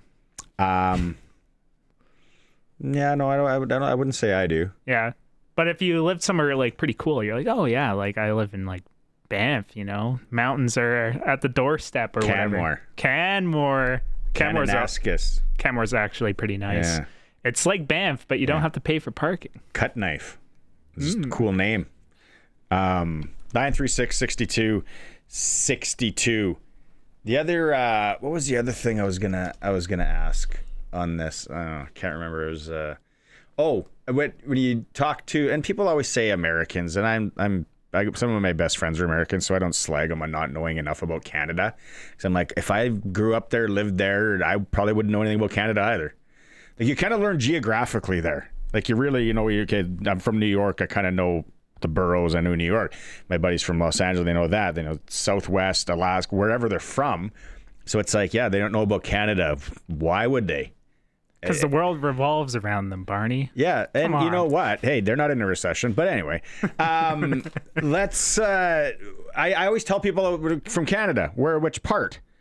I'm like, the middle. The middle's more like Manitoba. We're next door, man. We are right next. We're the same thing. Manitoba's the middle of Canada. Winnipeg is like the belly button of Canada. Got a little lint in it. It's good. Are we the armpit? No, well, we're close to the belly button. It's probably like belly hair. Jeez. I'm just like middle. And then I'm like, above kind of Montana, North Dakota. That, like, not the Montana mountain part, the Montana, like, Scobie. And they're like, yeah, okay. I kind of get what you're saying. That's where I'm from, over there. Oh, 8 hours to the mountains. It's hop, skip, and a jump. If you want to go to the mountains, 8 hours. You want to go the other way. You know what that is? Actually kind of a really funny Canadian thing, measuring distance and time. A lot of places will tell you like how many, if you go to the States, it's like how many miles is it away? But it's like, oh, that's just 8 hours away. Yeah, that's true. Brennan on the text line says, I say Saskatchewan above the Montana, North Dakota state line. That's right. Yeah. 936-6262. Okay, Rider Talk here. Dave Thomas catching up, little one-on-one with Caleb Saunders. Caleb, we talked in training camp how you went in with the goal of becoming a starter on the Saskatchewan Roughriders. You accomplished that. How big is that in your mind? I think it's just a step along the way. I don't know. Being in my fourth year, I was just kind of expecting that. So I don't think it's a huge feat. It's what you do with it that matters. You talked about overcoming that injury and getting back up to speed. It looked like you were definitely that in game number one. How did it feel? I mean, after the injury, the ankle felt fine, but I mean, it wasn't my best outing. So just got to keep improving week by week. Tell me what you saw on tape from not just you, but the defensive line as a whole against a very tough opponent. I mean, I thought as a unit, I thought we rushed well. Obviously, we had a couple sacks, a lot of disruption. Mike Rose was doing his thing out there, getting a couple hits. So I think overall, we did a good job. First week of the season, though, we had some mental errors, have some things that we have to fix, and that's what we've been working on this week. When you look at it overall, you're coming up against back-to-back weeks where quarterbacks like to go off schedule. How do you make sure they stay on schedule? I mean, I think the biggest thing is disruption. You get a quarterback disrupted, get him off his spot, get him nervous in the pocket, then he's going to start making bad decisions. So it's all about just disrupting him early and often. How do you do that as an individual and as an entire unit? I mean, it just starts with claps in the pocket, making him feel like he's getting pressure and then getting hits, making him feel it, getting sacks, all those things just early on. And before you know it, he's going to be off the spot. And like I said, he's going to be making mistakes. How comfortable are you with the guys you're lining up beside being a new group this year? I mean, I think camp does a really good job of, especially since we have stuff all day, just getting guys close, getting fluid with each other, getting to know the way each other rush and stuff like that. So, I mean, I'm comfortable with everyone. I think that we got a good group of guys. I think we're close. So I think that's just going to keep showing by the way we're rushing, by the way we're playing. Caleb, appreciate the time. Here's to going 1-0 again this week. Yes, sir. Thank you. 1-0 this week in Cal. We just got to beat the Stamps. Need the Stamps in the Jeffrey Bowl. Saturday, 5 p.m. We start everything here on the broadcast at 2 p.m. on Saturday if you're out. Don't forget about the Saskatchewan Rough Rider Foundation 50-50 as well. Rider 50-50. Deadline tomorrow at 10 p.m. to get into the early bird. Speaking of going to the mountains, Kananaskis Nordic Spa for two nights at the Pomeroy Kananaskis Mountain Lodge. Then you get 1 day of hydrotherapy. Or you can just take $2,700 cash. Riders 5050.ca, and of course you're in for the big prize. Man, I would have liked to win that one last weekend. The big daddy. What was the final? Do you remember what the final number was at? No. Awesome. I don't know nothing. Dynamite chipping. Okay. We're a good team, by the way. We go talk, it's that time of the week, we go out and talk to Croft Electric. Crofty, are you getting into the World Cup at all or what? Hey, boys, I kind of am a little bit. Like the other teams, I hate to say it, but I kind of got World Cupped out with TSN's race to the roster. It kind of wore me out on Team Canada, and kind of want, as much as I'm patriotic and want Canada to win, I just know we're not gonna. But then you start seeing all those posts of Team Scotland doing drinking Boston Dry. You see the Japanese fans cleaning up. You can't help but starting to follow and getting behind it a little bit. Yeah, I know. It's awesome. On a scale of 1 to 10, out of the gate, how would you rank your tailgate setup on Saturday? Out of the gate for first time out, I thought we would probably be about an 8 or a 9. Our food could have been better. I think our setup quick and tore down quick, so I like that. We had a nice shade. We could use a couple more chairs and a little bit of a bigger table. But other than that, yeah, we were good. What did you think? I thought you guys probably were top 3 for sure, top 5 out of the whole thing out of the gate. To find.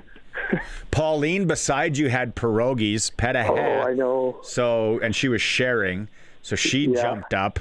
The boys from Ituna in the Pilsner milk truck thing. Yeah, with subwoofers. Yeah, that was awesome. Yeah, no, you put on a nice spread there. Can't wait to come by again and mooch things off you. So the Croft Electric tent. Hey, Curtis was saying, are you guys hiring at Croft Electric? Are you looking for anything? We are. We're looking for both JPs for service and construction, as well as we'd like somebody to join our office staff that wants to be like a junior estimator or maybe a full estimator, full project manager. But if they have some experience in construction or electrical, we can train the rest. But yeah, we're looking to get bigger, looking to keep growing and serving our customers faster and more efficiently. What are you guys dealing with a lot of right now as we push into like June and July? Is there specific calls you're getting? Yeah, we're getting the cabin calls. We're getting the people starting to go to the cabin, starting to open them up to find those little problems, find those little things, or maybe they're doing a little bit of a reno. Just need something fixed up here or there. So we got a lot of those kind of calls. Same as our farm friends. They're kind of got out of this, the seeding's done now, and they're getting ready to spray and kind of looking at that part and starting to think of things that they can hopefully spend their big yield checks on, hopefully, and give us a call. We can help them out and get that electrical service upgraded so you can get a grain dryer or whatever they need on the farm or ranch. CroftElectric.com, fantastic website. You can go through it. You guys have payment plans and all that. Or if they can just call you. They probably can even just DM you from the socials. Oh, for sure, yeah. Follow us on our socials. Me or one of the girls in the office check those messages. And then obviously the website has a contact us page where you can actually upload photos of your project or a drawing or whatever you want. But yeah, if it's regular business hours, give us a call at 306-586-1333. Awesome, Crofty. All right, good stuff. We will chat with you again. Probably see you Friday, my man. For sure, and go Riders. We need that win in Calgary. Yeah, we could stick it to Jeffrey. Yeah. Jeffrey Bull. That's right. All right, buddy. Have a good one. All right, man. CroftElectric.com. Okay, we are up to the clock. Hour 3, midweek sound off. Scott Schultz. We're going to hear from Thomas Bertrand Houdon, and also going into the Saskatchewan Hockey Hall of Fame, Ed Staniowski. It's all coming up on the Sports Cage after the news. It's time for the Sports Ticker, brought to you by Extreme Hockey and Sport is the home of the price match guarantee. 1425 McIntyre Street, the Cooperator Center, Moose Jaw Temple Garden Center, and online at extremehockey.net. Riders signed a couple of nationals today. Long snapper Mike Benson, defensive back Jonathan Edward. Edward played the past 3 seasons with Toronto Argonauts. Benson, the long snapper, snapped footballs for Ottawa, Winnipeg, BC, and Edmonton, 158 games. Coach Mace gave us an update on Nelson Lacombo today. Playing that one slow tomorrow will be obviously a good tester for us. Worst case is always game time decision, but we decided to be smart and give him today. Toronto Maple Leafs have a new head coach, Jim Hiller, former Millville millionaire. He was an assistant coach with the Leafs 2015-19, coached the Los Angeles Kings in the head capacity. Also tonight, Canadian Baseball League, Western Canadian Baseball Leagues. It is the Regina Red Sox and Swift Current. Moose Jaw home to the Saskatoon Berries, and Weyburn welcomes Medicine Hat.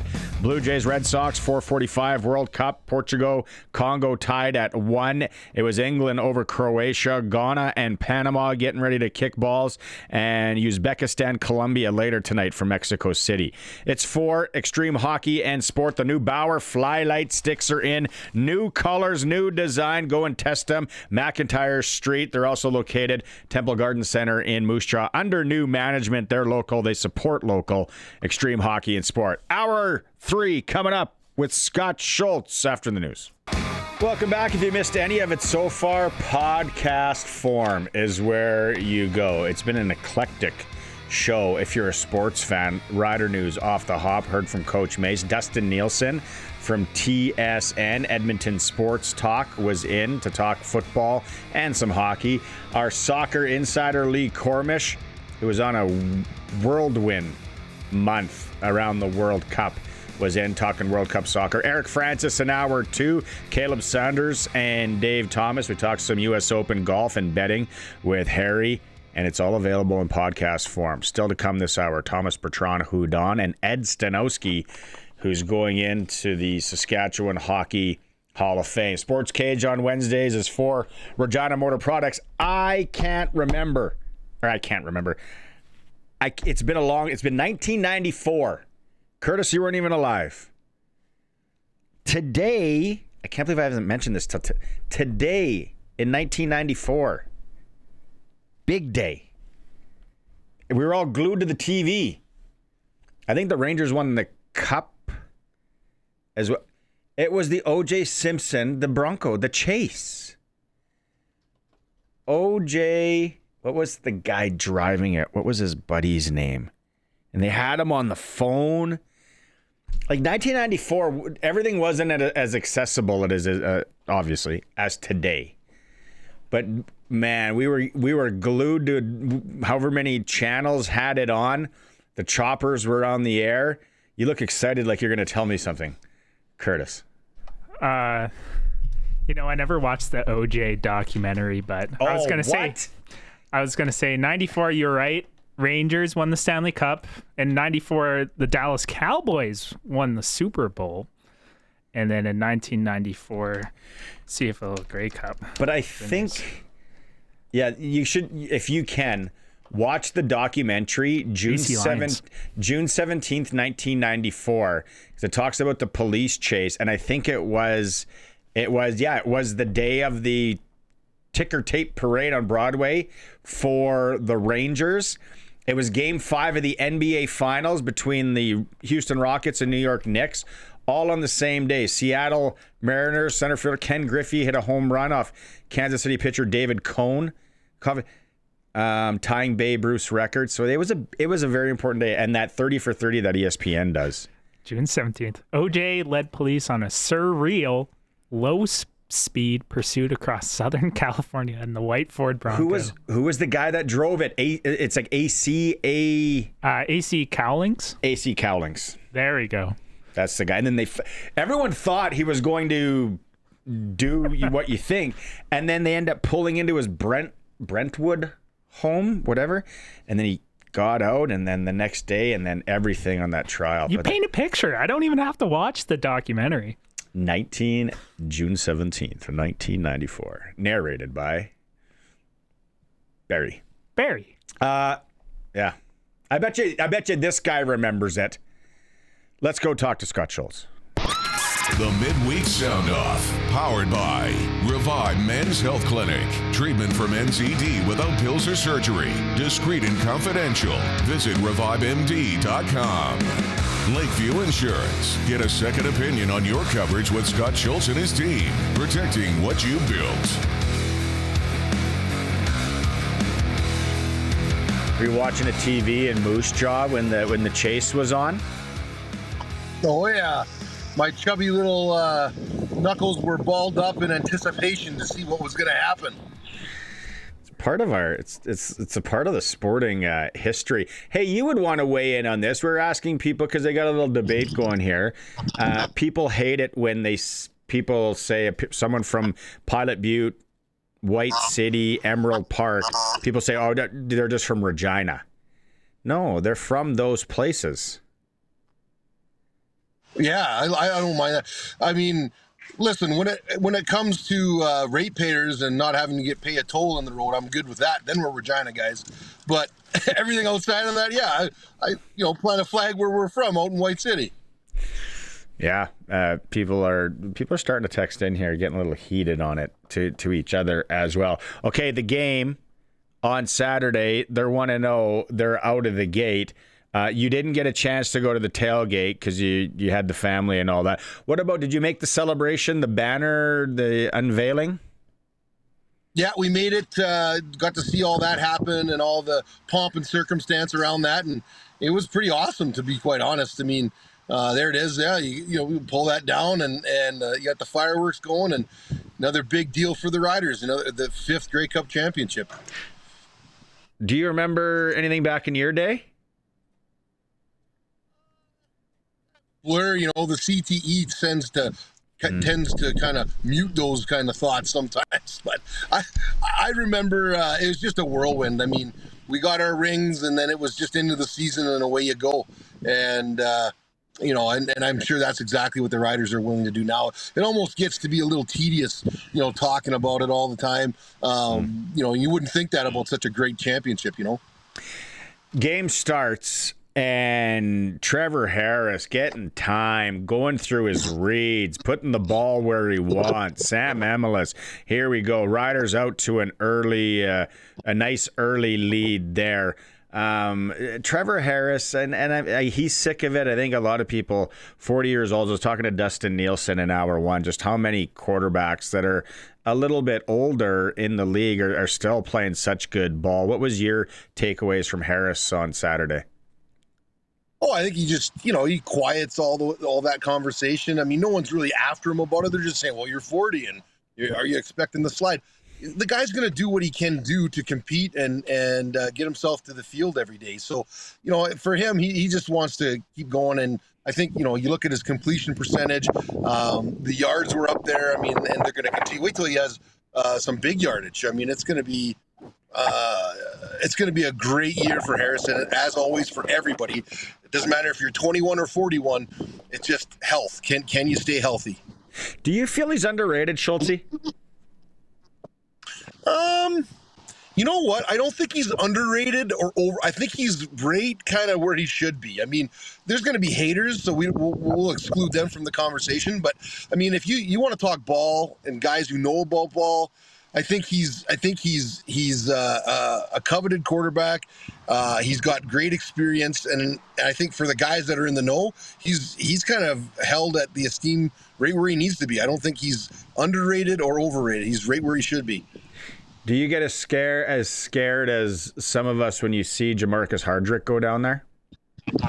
Oh my goodness. You always do, but then you're waiting and your eyes bug out and you're seeing, is he moving? What's he doing? Is he moving? And he pops up and he's good, right? So, yeah, it's there's always a little bit of contempt and you're hoping because you just know it's part of the game. But it was great to see him get back up and finish out.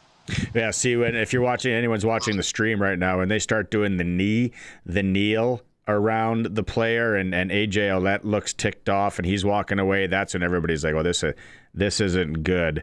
But yeah, like you said, he does get up, he jogs off, and he was back in the game. Great to see. What did you think of that defensive line?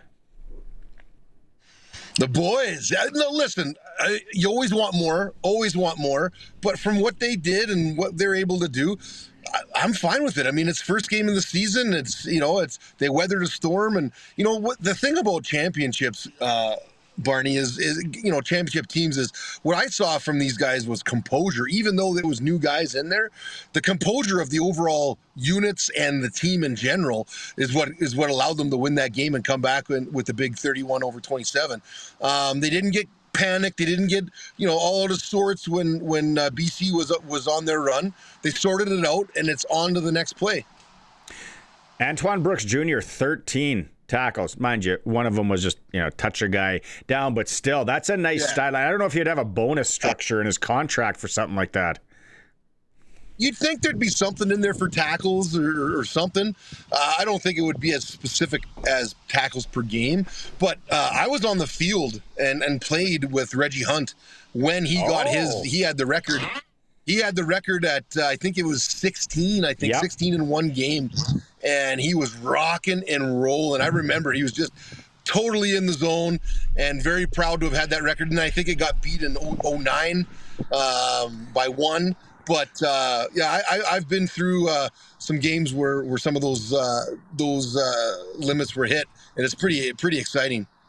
Have you been watching anything with, Corey Mace kind of giving the reins to Joshua Bell and letting him take over? Have you been watching anything with maybe an eyeball that the regular folk like us wouldn't have, being a former defensive guy? Well, not really, because again, we're all fans, we're all at arm's length, and you can't hear what they're saying on the sidelines, and you don't see what's going on in the meetings. But there's always a little bit of trepidation there, because Mace was hands-on and all up in it, and they won a Grey Cup. And then, you're trying to refine your system a little bit. You're trying to refine, the things that you do. And he takes a bit of a step back. I would imagine his pinky finger is still just touching the rim. He's got talking. He's not letting all of it go. But he's found a guy he's comfortable with and that he trusts. And he's just going to let it go. You give him the leash and let him go. I want to go back to the offense here for a second and the offensive line. And we started with, Harris had time. That's always key. And is this offensive line should we be giving him a little more love? Well, listen, I think they don't get enough credit. Linemen in general don't, especially the nose guards. But you want to talk about a group of guys that struggled last year. They had injuries. Guys were up and down and trying to figure it out. And then for them to come out, weather all that. And like I said, it speaks to it speaks to the consistency of the message that the team is coaching these guys. It's consistent with, these guys being able to step up and take action. So I was really happy with the O-line and we had the one scare there, of course. But other than that, no, I think they definitely deserve credit and more credit. The Riders go into Calgary. And Calgary's no slouch. They're a good team. They got some guys back. I'm going to talk to Jock Wilson on Friday about that. They didn't beat the Stamps last year, Schultzy. Yeah, there's an exhibition game loss there as well. I'm saying, at some point, we got to beat the Stamps. And let's beat them there, our only visit to play them in their barn. Blood with that team over the years. Like these guys, as well as I do, no matter who the quarterback is, no matter who the coach is, Calgary has always been a franchise that has just been a front-running organization, right? And credit to them, they find ways to reload, and they have decades of success, they haven't had a cup in a while, but again, their records have been good. Dave Dickinson is one hell of a coach, and he's going to have his team prepared. So you got to be on the road. You've got to have a carnivore mentality. You got to pin the ears back and have those eyes looking forward, because Calgary is no joke, and it looks like they found a way to start to put it together for this season. Any hot takes for us?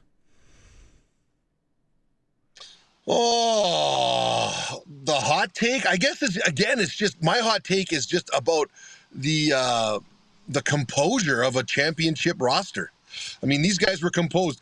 How many times, an even fan, listen, I may have let it creep into my thought process a little bit off. Here we go. Things are sliding. Here comes BC all of a sudden, right? But they had the composure to weather the storm. And so I like that. I like that about a team that's accomplished something. I like that they're confident enough in themselves that they can, get back on their heels a little bit, dig in and, work through it series after series. They don't think about winning games. They think about winning series because they trust each other. That's my hot take. Okay. I could be wrong because sometimes my eyes aren't that great, but I think I saw a Lakeview Insurance sponsorship at the World Cup on the sidelines. Is that something that you purchased? Oh, I'm sure Dave Newsbomber worked it in there somehow, some way, but I'm not privy to anything out of the Regina Stoughton offices. Lakeview Insurance still, right, Schultz? If people want, farmers out there, producers, doesn't matter where, give you a call. Yeah, give us a call. You want a second look at your program? There's nothing hurts getting an experienced guy out there that'll put boots on the ground, walk your yard, and talk to you about your equipment and your exposures. There we go. All right. Have a good week. Chat with you next week. Go Riders. Want to know. I can't wait. Go Riders. Nobody likes Calgary. Gonna whip them. Right on. Our midweek sound off with former rider Scott Schultz, brought to you by Lakeview Insurance. You can call up. Maybe Schultz will come out, check you out. And also Revive Men's ED Clinic. No need for surgery. Look them up. Revive MD. Ghana and Panama 0-0 right now, 23rd minute. The amount of dives I've been watching out of the corner of my eye, it's fun. Oh, we're bringing the ice packs out right now. This is something else. This is the one. It's funny. The one goalie got hit, jumped up, got hit, and was down. The goalie hit a guy, and the play just continued on, and the guy was rolling around on the ground, and then he realized the ref wasn't calling anything. He just got up and started running again. It's like, oh, I need to look yourself in the mirror. Roscoe in Kindersley says the glove didn't fit. I'm sure if we would have ran a poll today on that, June 17th, 1994, the OJ chase, and just talk about I would say it would have been 98% people would have said OJ did it. OJ did it. The white Bronco, the chase. I saw somebody redid one of those Broncos a little while ago. Sharp looking ride. We still have more to come on the show. Ed Stanowski. We're going to hear from Thomas Bertrand Houdon. And when we come back, we're going to hear from Juju Hughes along with Jackson Ford. Sports Cage, streaming through our YouTube channel at sportscage.com. That's right. Heavy metal music there. Sports Cage on this Wednesday for Regina Motor Products. Don't forget Monsters and Mayhem. That's not a heavy metal band. That's coming up July 17th and 19th at Kings Park Speedway. The Bigfoots or the monster truck, I got the motorbike. It's going to be awesome. And it can be loud out there as well.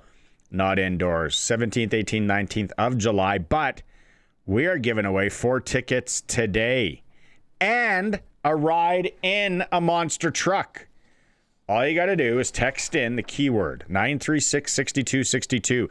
Don't text anything else. Don't let us know how you're doing. Nothing about the game. For this one, you just text in VIP. And then you're entered to win. VIP is the keyword today. No one's actually got it wrong because it hasn't come to our inbox, Curtis, yet. So 936-6262. Now, if you just want to chat about things, 936-6262. Do you have something to say, sir? At one point or another, you could text us probably another thing. Pick the score. Yeah, no, you know what? We're going to take a call. No. For Pick the Score. No. We are taking I prefer text. A good time. You wanted to get into it. We're going to get into it. If you got a score for us and you want to win, we'll take caller number. I'll let you pick the caller even though. Curtis gets to pick the caller. 936-6262. Toll free 1-866-767-0620. Right now. All right. And then you get to play Pick the Score. Curtis will pick the caller. 2 tickets to the next Rider home game up for grabs. I told you we're going to hear from a couple of riders right now. Juju Hughes. He was asked, because he's stepping in, and Luke Mullender was high on him from camp out. Dave Thomas asked him, has the game slowed down for Juju since training camp? I definitely think I became more and more comfortable. I was out for a little bit there, but just even getting those mental reps day in and day out took my game to the next level. I feel like just getting comfortable, familiar with everything that's going on in the CFL game. I think I'm in a good spot right now. That's I forgot about that. The toothpick. If you're watching the stream, he's toothpick guy. It actually really suits him. That toothpick suits him. If I start chomping on a toothpick, not so much. Curtis, you, not so much. Jackson Ford from the Riders on Juju getting a chance to be the next man up on the weekend. Yeah, man, he played real well throughout camp. Did his thing in that first preseason game. Had a bunch of tackles, even on specials too. So I know that he's going to be ready, and he's a pro just like me, and we're going to go out there and we're going to ball out. There we go. Get out there and ball out. Jackson Ford was also asked his thoughts on the Josh Bell defense. Smart, aggressive, fast, physical. That's it. 4 words. That's a quick clip. That's right. Needs a warning on it. It's a t-shirt right there. You have to call in, Dano. But I think the phone line's lit up for Pick the Score today. 936-6262. It was a low one. Someone picked a low one yesterday. Reggie picked 26-14. And you said call in anytime, Reg. Reginald picked a low one. If you look at all the scores so far in the CFL, been great games, and they've all been really high. So you know what we haven't looked at?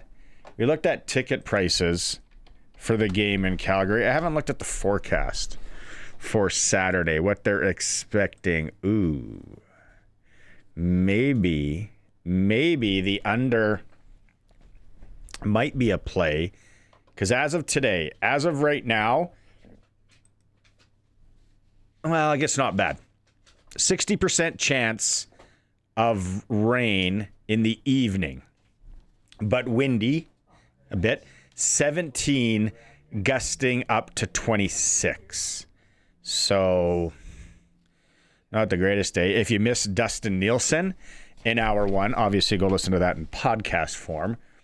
Dusty said for the Elks home opener coming up on Saturday in the afternoon, Montreal's in town.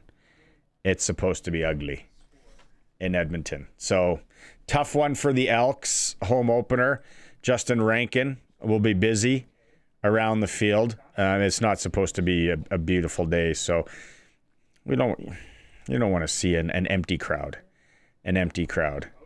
Oh, somebody in Calgary on the text line said weather here's been unpredictable lately.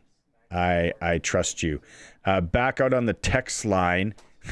The OJ, yeah. So a lot of people thinking that OJ did it. Do you remember? Who is this? Tim on the text line. Do you guys remember though? Like watching that? 1994. What was I? 94 would have been in grade 11-ish, finishing grade 11. It's like on the TV.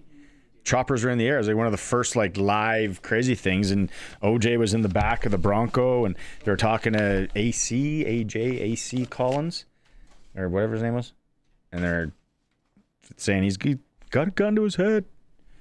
And they're like, what's going to happen here? Reality TV, the first reality TV before it was reality TV. That's crazy. 1994. It all went down. You know what I forgot to bring up yesterday? What did you forget? I can't believe it. In music history yesterday, Roxette was formed. Roxette started a 2-week run at number 1 in the U.S. single charts with It Must Have Been Love. How did I know it was going to be about Roxette? The song was taken from the Pretty Woman soundtrack. They were asked to do it, so they just changed the words of a Christmas song. This I know because I'm a big fan. Mm-hmm. So that was that. On this day in sports history, lots of golf stuff. But 2003 Moneyball, a book about the 2003 Oakland Athletics baseball team and GM Billy Bean's sabermetrics approach, inspired by Bill James, is published. Have you ever seen that movie? Please say you have. Moneyball. Oh yeah, I've seen Moneyball. I just watched it again the other day. It's a pretty good movie, yeah. Really good movie. Where are you on UHF? You got about 40 minutes in? 40 minutes in. I just got past the Stanley Spadowski's Playhouse. Playhouse, yeah. Okay, well, you got to finish it, and then we want a full review on that. It was pretty good. Like immediately the uncle that like won the TV station through his gambling, I was like, this reminds me of someone. Can't put my finger on it though. I wonder who. Stanley Spadowski. We're definitely getting into a big UHF on one of these slow sports days. 1992, Philadelphia 76ers traded Charles Barkley to the Phoenix Suns. I really like Barkley now that he's an analyst and all that. When he was a player, I was like, not so much. Yeah, lots of golf stuff in U.S. Open because U.S. Open's obviously this weekend. 1962 U.S. Open men's golf tournament, Oakmont Country Club. Jack Nicklaus wins his first major title by 3 strokes in an 18-hole playoff with Arnold Palmer. Oh, someone invent a time machine. That'd be great to go back and watch Jack Arnold playoff for the U.S. Open. Sign me up for some of that. All you Ghana and Panama fans listening, 0-0 right now as they push into the 37th minute.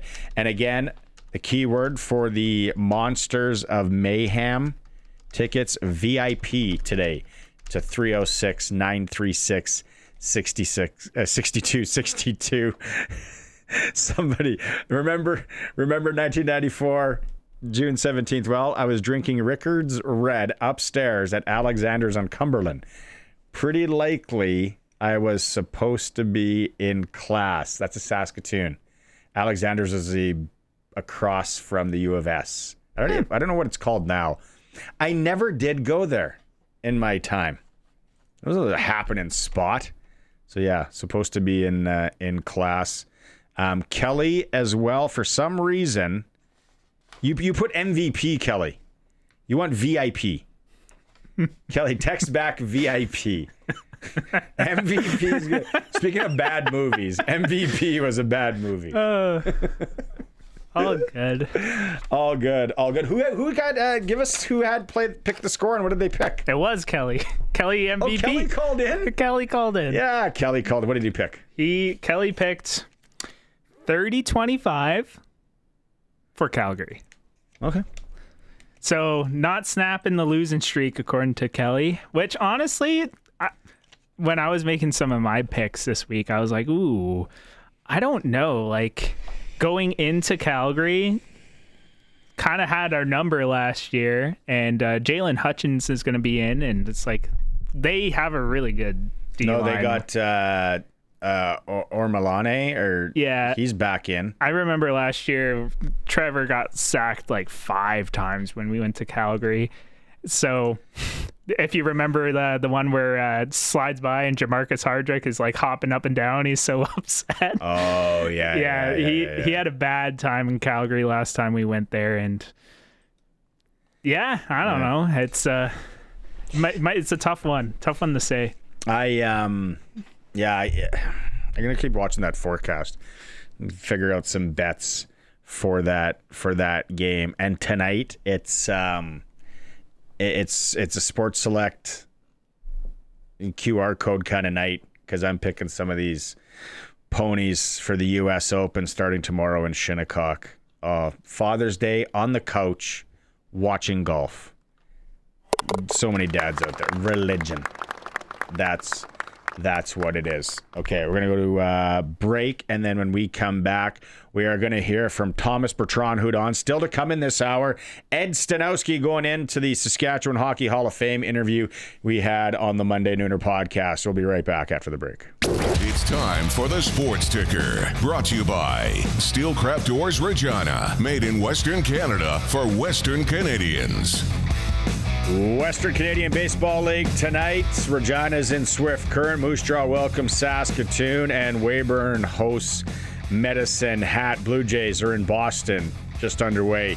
Now, World Cup. It was Portugal-Congo, 1-1. England 4-2 over Croatia. Ghana, Panama right now. 0s on the board. Uzbekistan, Colombia tonight in Mexico City. And Jim Hiller, new head coach of the Toronto Maple Leafs, second chance to coach in the National League. Coached in Los Angeles, got let go. He's a former Melville millionaire. He was an assistant coach with the Leafs from 2015 to 2019. SportsCage.com poll, which Canadian team is closest to winning the Stanley Cup? Vote at SportsCage.com. Found an Ed Staniowski bobblehead. Just wrecked it. It's for Steelcraft Doors, Regina, Saskatoon, Prince Albert, servicing all of Saskatchewan, made in Western Canada for Western Canada. Regina Steelcraft Doors. He's coming up after the next break. Right now, it's Dave Thomas with Thomas Bertrand Houdon. Thomas Bertrand Houdon, 1-0 last week. Tell me about this start that your team got off to, especially on offense.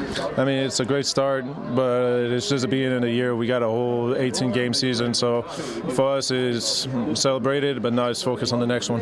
Tell me how the body feels, how the mind feels after finally getting that first regular season game under your belt. I mean, it feels good. Yeah, it feels good. You know, we had that bye week, so it kind of lulled us to sleep a little bit. But the fact that now we're back into action and we're going for the next, I think, like 5 or 6 weeks, being able to get the first dub definitely helped us. It was hard not to feel for you last year. You could see that the work that you put in the offseason coming in, and then you go and you suffer an injury and it sets you back for almost the entire season. How difficult was that to overcome coming into this year? I mean, I still finished a year last year, so I mean, it was kind of tough to overcome, but I dealt with it all throughout the season last year. And this offseason was just switching my workout and making sure that I stay healthy for the entire season. So how do you attack that differently? Is it the way you're lifting weights? Like, how do you do that? Coming in early, going to the gym, getting the body ready to start moving. Never really taking a day off, even on my day off, coming in and still get the body moving, get the joints active, and get the tendons firing up at least, just so I can be able to perform and not get injured. It seems like a common theme amongst this group. We're not going to take a day off. True? I guess, yeah. Seemed to work out well. What was your impression of what you saw on film from your offense last week? It was great. I mean, we had some big signings this offseason, especially bringing all the wide receivers back. So the fact that all three of them were able to turn up, and even AJ on his side did good whenever he was in and he had the ball in his hand. So it was amazing to see, actually, that the offense went like that. What was more exciting to see, Samuel Emelis collect that third touchdown reception or AJ Ouellette lay that huge block on the play? You know I'm a sucker for running backs, so the cut play definitely worked a lot more for me. So what needs to happen? How can this group continue to strive towards reaching the ceiling? Keep our attention to where it was at and keep our focus for the entire season. I now need to ask you a World Cup question. Obviously, you're intrigued. What do you see happening? Canada winning. Good answer. Thomas, appreciate you. Thank you. Thank you. Welcome back to the Sports Cage here. From time to time, we like to run interviews from the Monday Nooner podcast, the hockey podcast I have with a couple of buddies. We were able to catch up with Ed Staniowski. Ed Staniowski going into the Saskatchewan Hockey Hall of Fame coming up here June 19th in Moose Jaw, the ceremony. He's from Moose Jaw. This interview is great, obviously. His playing career from the Pats to the pros and then the Canadian military for 30 years. It's a really cool story. There isn't a lot of stories like this out there. So if you want to listen to the full thing, just find the Monday Nooner podcast. And here's about 6 or 7 minutes of that interview with Ed Staniowski from the Monday Nooner podcast. First question I asked him was about getting the call to go into the Saskatchewan Hockey Hall of Fame. It was a nice call, and thank you for your thoughts there. It must be a slow year, and they're looking for somebody to put in. So, anyways, but it is an honor. It is an honor. I'm very, very, very proud of Saskatchewan and hockey. Hockey players that come out of here, and you look at all the people that have just been absolutely amazing on the ice, going all the way back to Gordie Howe and Glenn Hall, Johnny Bauer. I mean. Couple of goalies that are pretty special too. So anyways, it's a real thrill. When you go back, to your playing hockey in Moose Jaw and growing up and all that, first off, were you always a goalie? Yeah, I was. And the way it started out is I had a brother 3 years older than me, and I was about 5, 6 years old. He was 9, and he used to go and play with the bigger guys at Moose Square, just outdoor rink not too far from our home. And And our mom used to always say to my older brother Les, "You can go play, but you can take him with you." And he was always, "Oh, what am I going to take him for?" So when we got down to the rink, all these guys are a little bit bigger than me. You know, when I'm 6, they're 9. When I'm 7, they're 10, 11, 12. You know, and they're the bigger guys. So, anyways, so all they did is they stuck me between two boots on the ice. You know, there was two boots. Later, they had those old heavy. But they said, "Just stand here and stop anything that comes at you," and I did. And when the pucks hit me, and I was, you know, I got my first pair of skates, and then I was able to block a few shots, and I got lots of credit for it. All these older guys who I looked up to were really giving me lots of credit, and I'm going, "Hey, this is good. I got to stick with this," and that's how it started. When do you... rink and. Of course, nowadays, kids, there's so much training and specialty training and things that go into hockey. What were things like for a goalie, you know, in the early 60s? Were you working with a goalie coach or anything, or was just strap on the pad? No. There were no coaches at that time. The first serious goaltending coaching that I got was Johnny Bauer used to come out to Regina scouting. And Johnny would come to the old exhibition stadium in Regina, and he'd actually come out on the ice, and he taught me how to poke check. And throughout my career, I was known as a pretty good poke checker. Even the guys in the NHL knew, don't try and deke Ed. Don't put the moves on him in close. Just shoot the puck, and because he's pretty good with the stick. And it was all because Johnny Bauer taught me. That was the first serious goaltending coaching I got. You know, was when I got to junior. But you know, the game is really progressed now. Of course, you got psychologists for the goalies in the NHL. You got nutrition folks that are experts in nutrition, and of course you got coaches to show them all about the game too. And yeah, it's a completely different game. You were pretty much on your own when I was playing, especially minor hockey. What do you think about now how goalies play? And I got to know, it's been like 30 probably plus years now where they go down in that butterfly. Like, it just looks painful. And both of my kids aren't goalies, thank God. I tried playing a rec game. Like, it looks so taxing on the body, on the hips, on the knees. Ed, what do you think about that style? And the other second part to this, why do you think that there's not a lot of poke checks anymore? No. And it's all about statistics. It was shared with me that, you know, 73.92 goals were being scored along the ice back when I played and Grant Fuhr played and Dougie Sotart and the like. So they were getting, you know, they had it down to the 0.0 whatever as to how many goals were being scored along the ice. So the goaltender coaches of the day then said, if you go down and take the bottom of the net away, you eliminate that many goals, supposedly. So that's where it came in earnest. Everybody remembers that Tony Esposito was the first butterfly goaltender. He was the first guy to go down and spread back when I played. All the rest of us, we all stayed on our feet. And your point about hard on the knees and hips is absolutely correct. It has to be. You know, the goalies they got much better equipment now. You couldn't go down as early in the shot as they do now with the equipment that I had to play with and the equipment we played with. The horsehair, the leather, you know, it just didn't protect you. Your shoulder harness was felt, and the reason they called it felt is because it felt every shot. It was all about somebody keeping stats, saying, listen, all these goals are going along the ice, so let's start taking the bottom of the net away. Give the kids bigger pads, it started with the NHL, and then make them hit those two top corners, which the guys are getting very good at. And like I said, there's a bit of a war going on there now. Now the guys with their sticks, they're very accurate. They always were very accurate, but now they take those top of the net shots that are pretty hard to stop. You obviously, people will know you served in the Canadian Armed Forces after retiring from hockey. My first question with that was, like, do you have military background, like family or anything like that? Or is there a background before you did that? Yeah, I do. My father had served in the Polish Army in the Second World War. He was a private soldier in the Polish Army in 1939 when the war broke out. my mother was a nurse, a trauma nurse in the Army, and she treated my father when he was wounded in Italy, and that's how they met. And they were married in Italy, immigrated to Canada, to Saskatchewan, and they had never seen ice or hockey, the game of hockey or anything, but somehow it resonated with my dad. He loved the game. He used to go watch it at the Moose Jaw Civic Center all the time. But my older brother was also in the Canadian Armed Forces, and my younger brother would later serve also. Had I not been drafted by the Blues or any other team coming out of Regina, I probably would have tried to go to Royal Military College in the forces and get a commission there. But I'm one of the few people that can say I couldn't join the Army when I was 19 because I got drafted.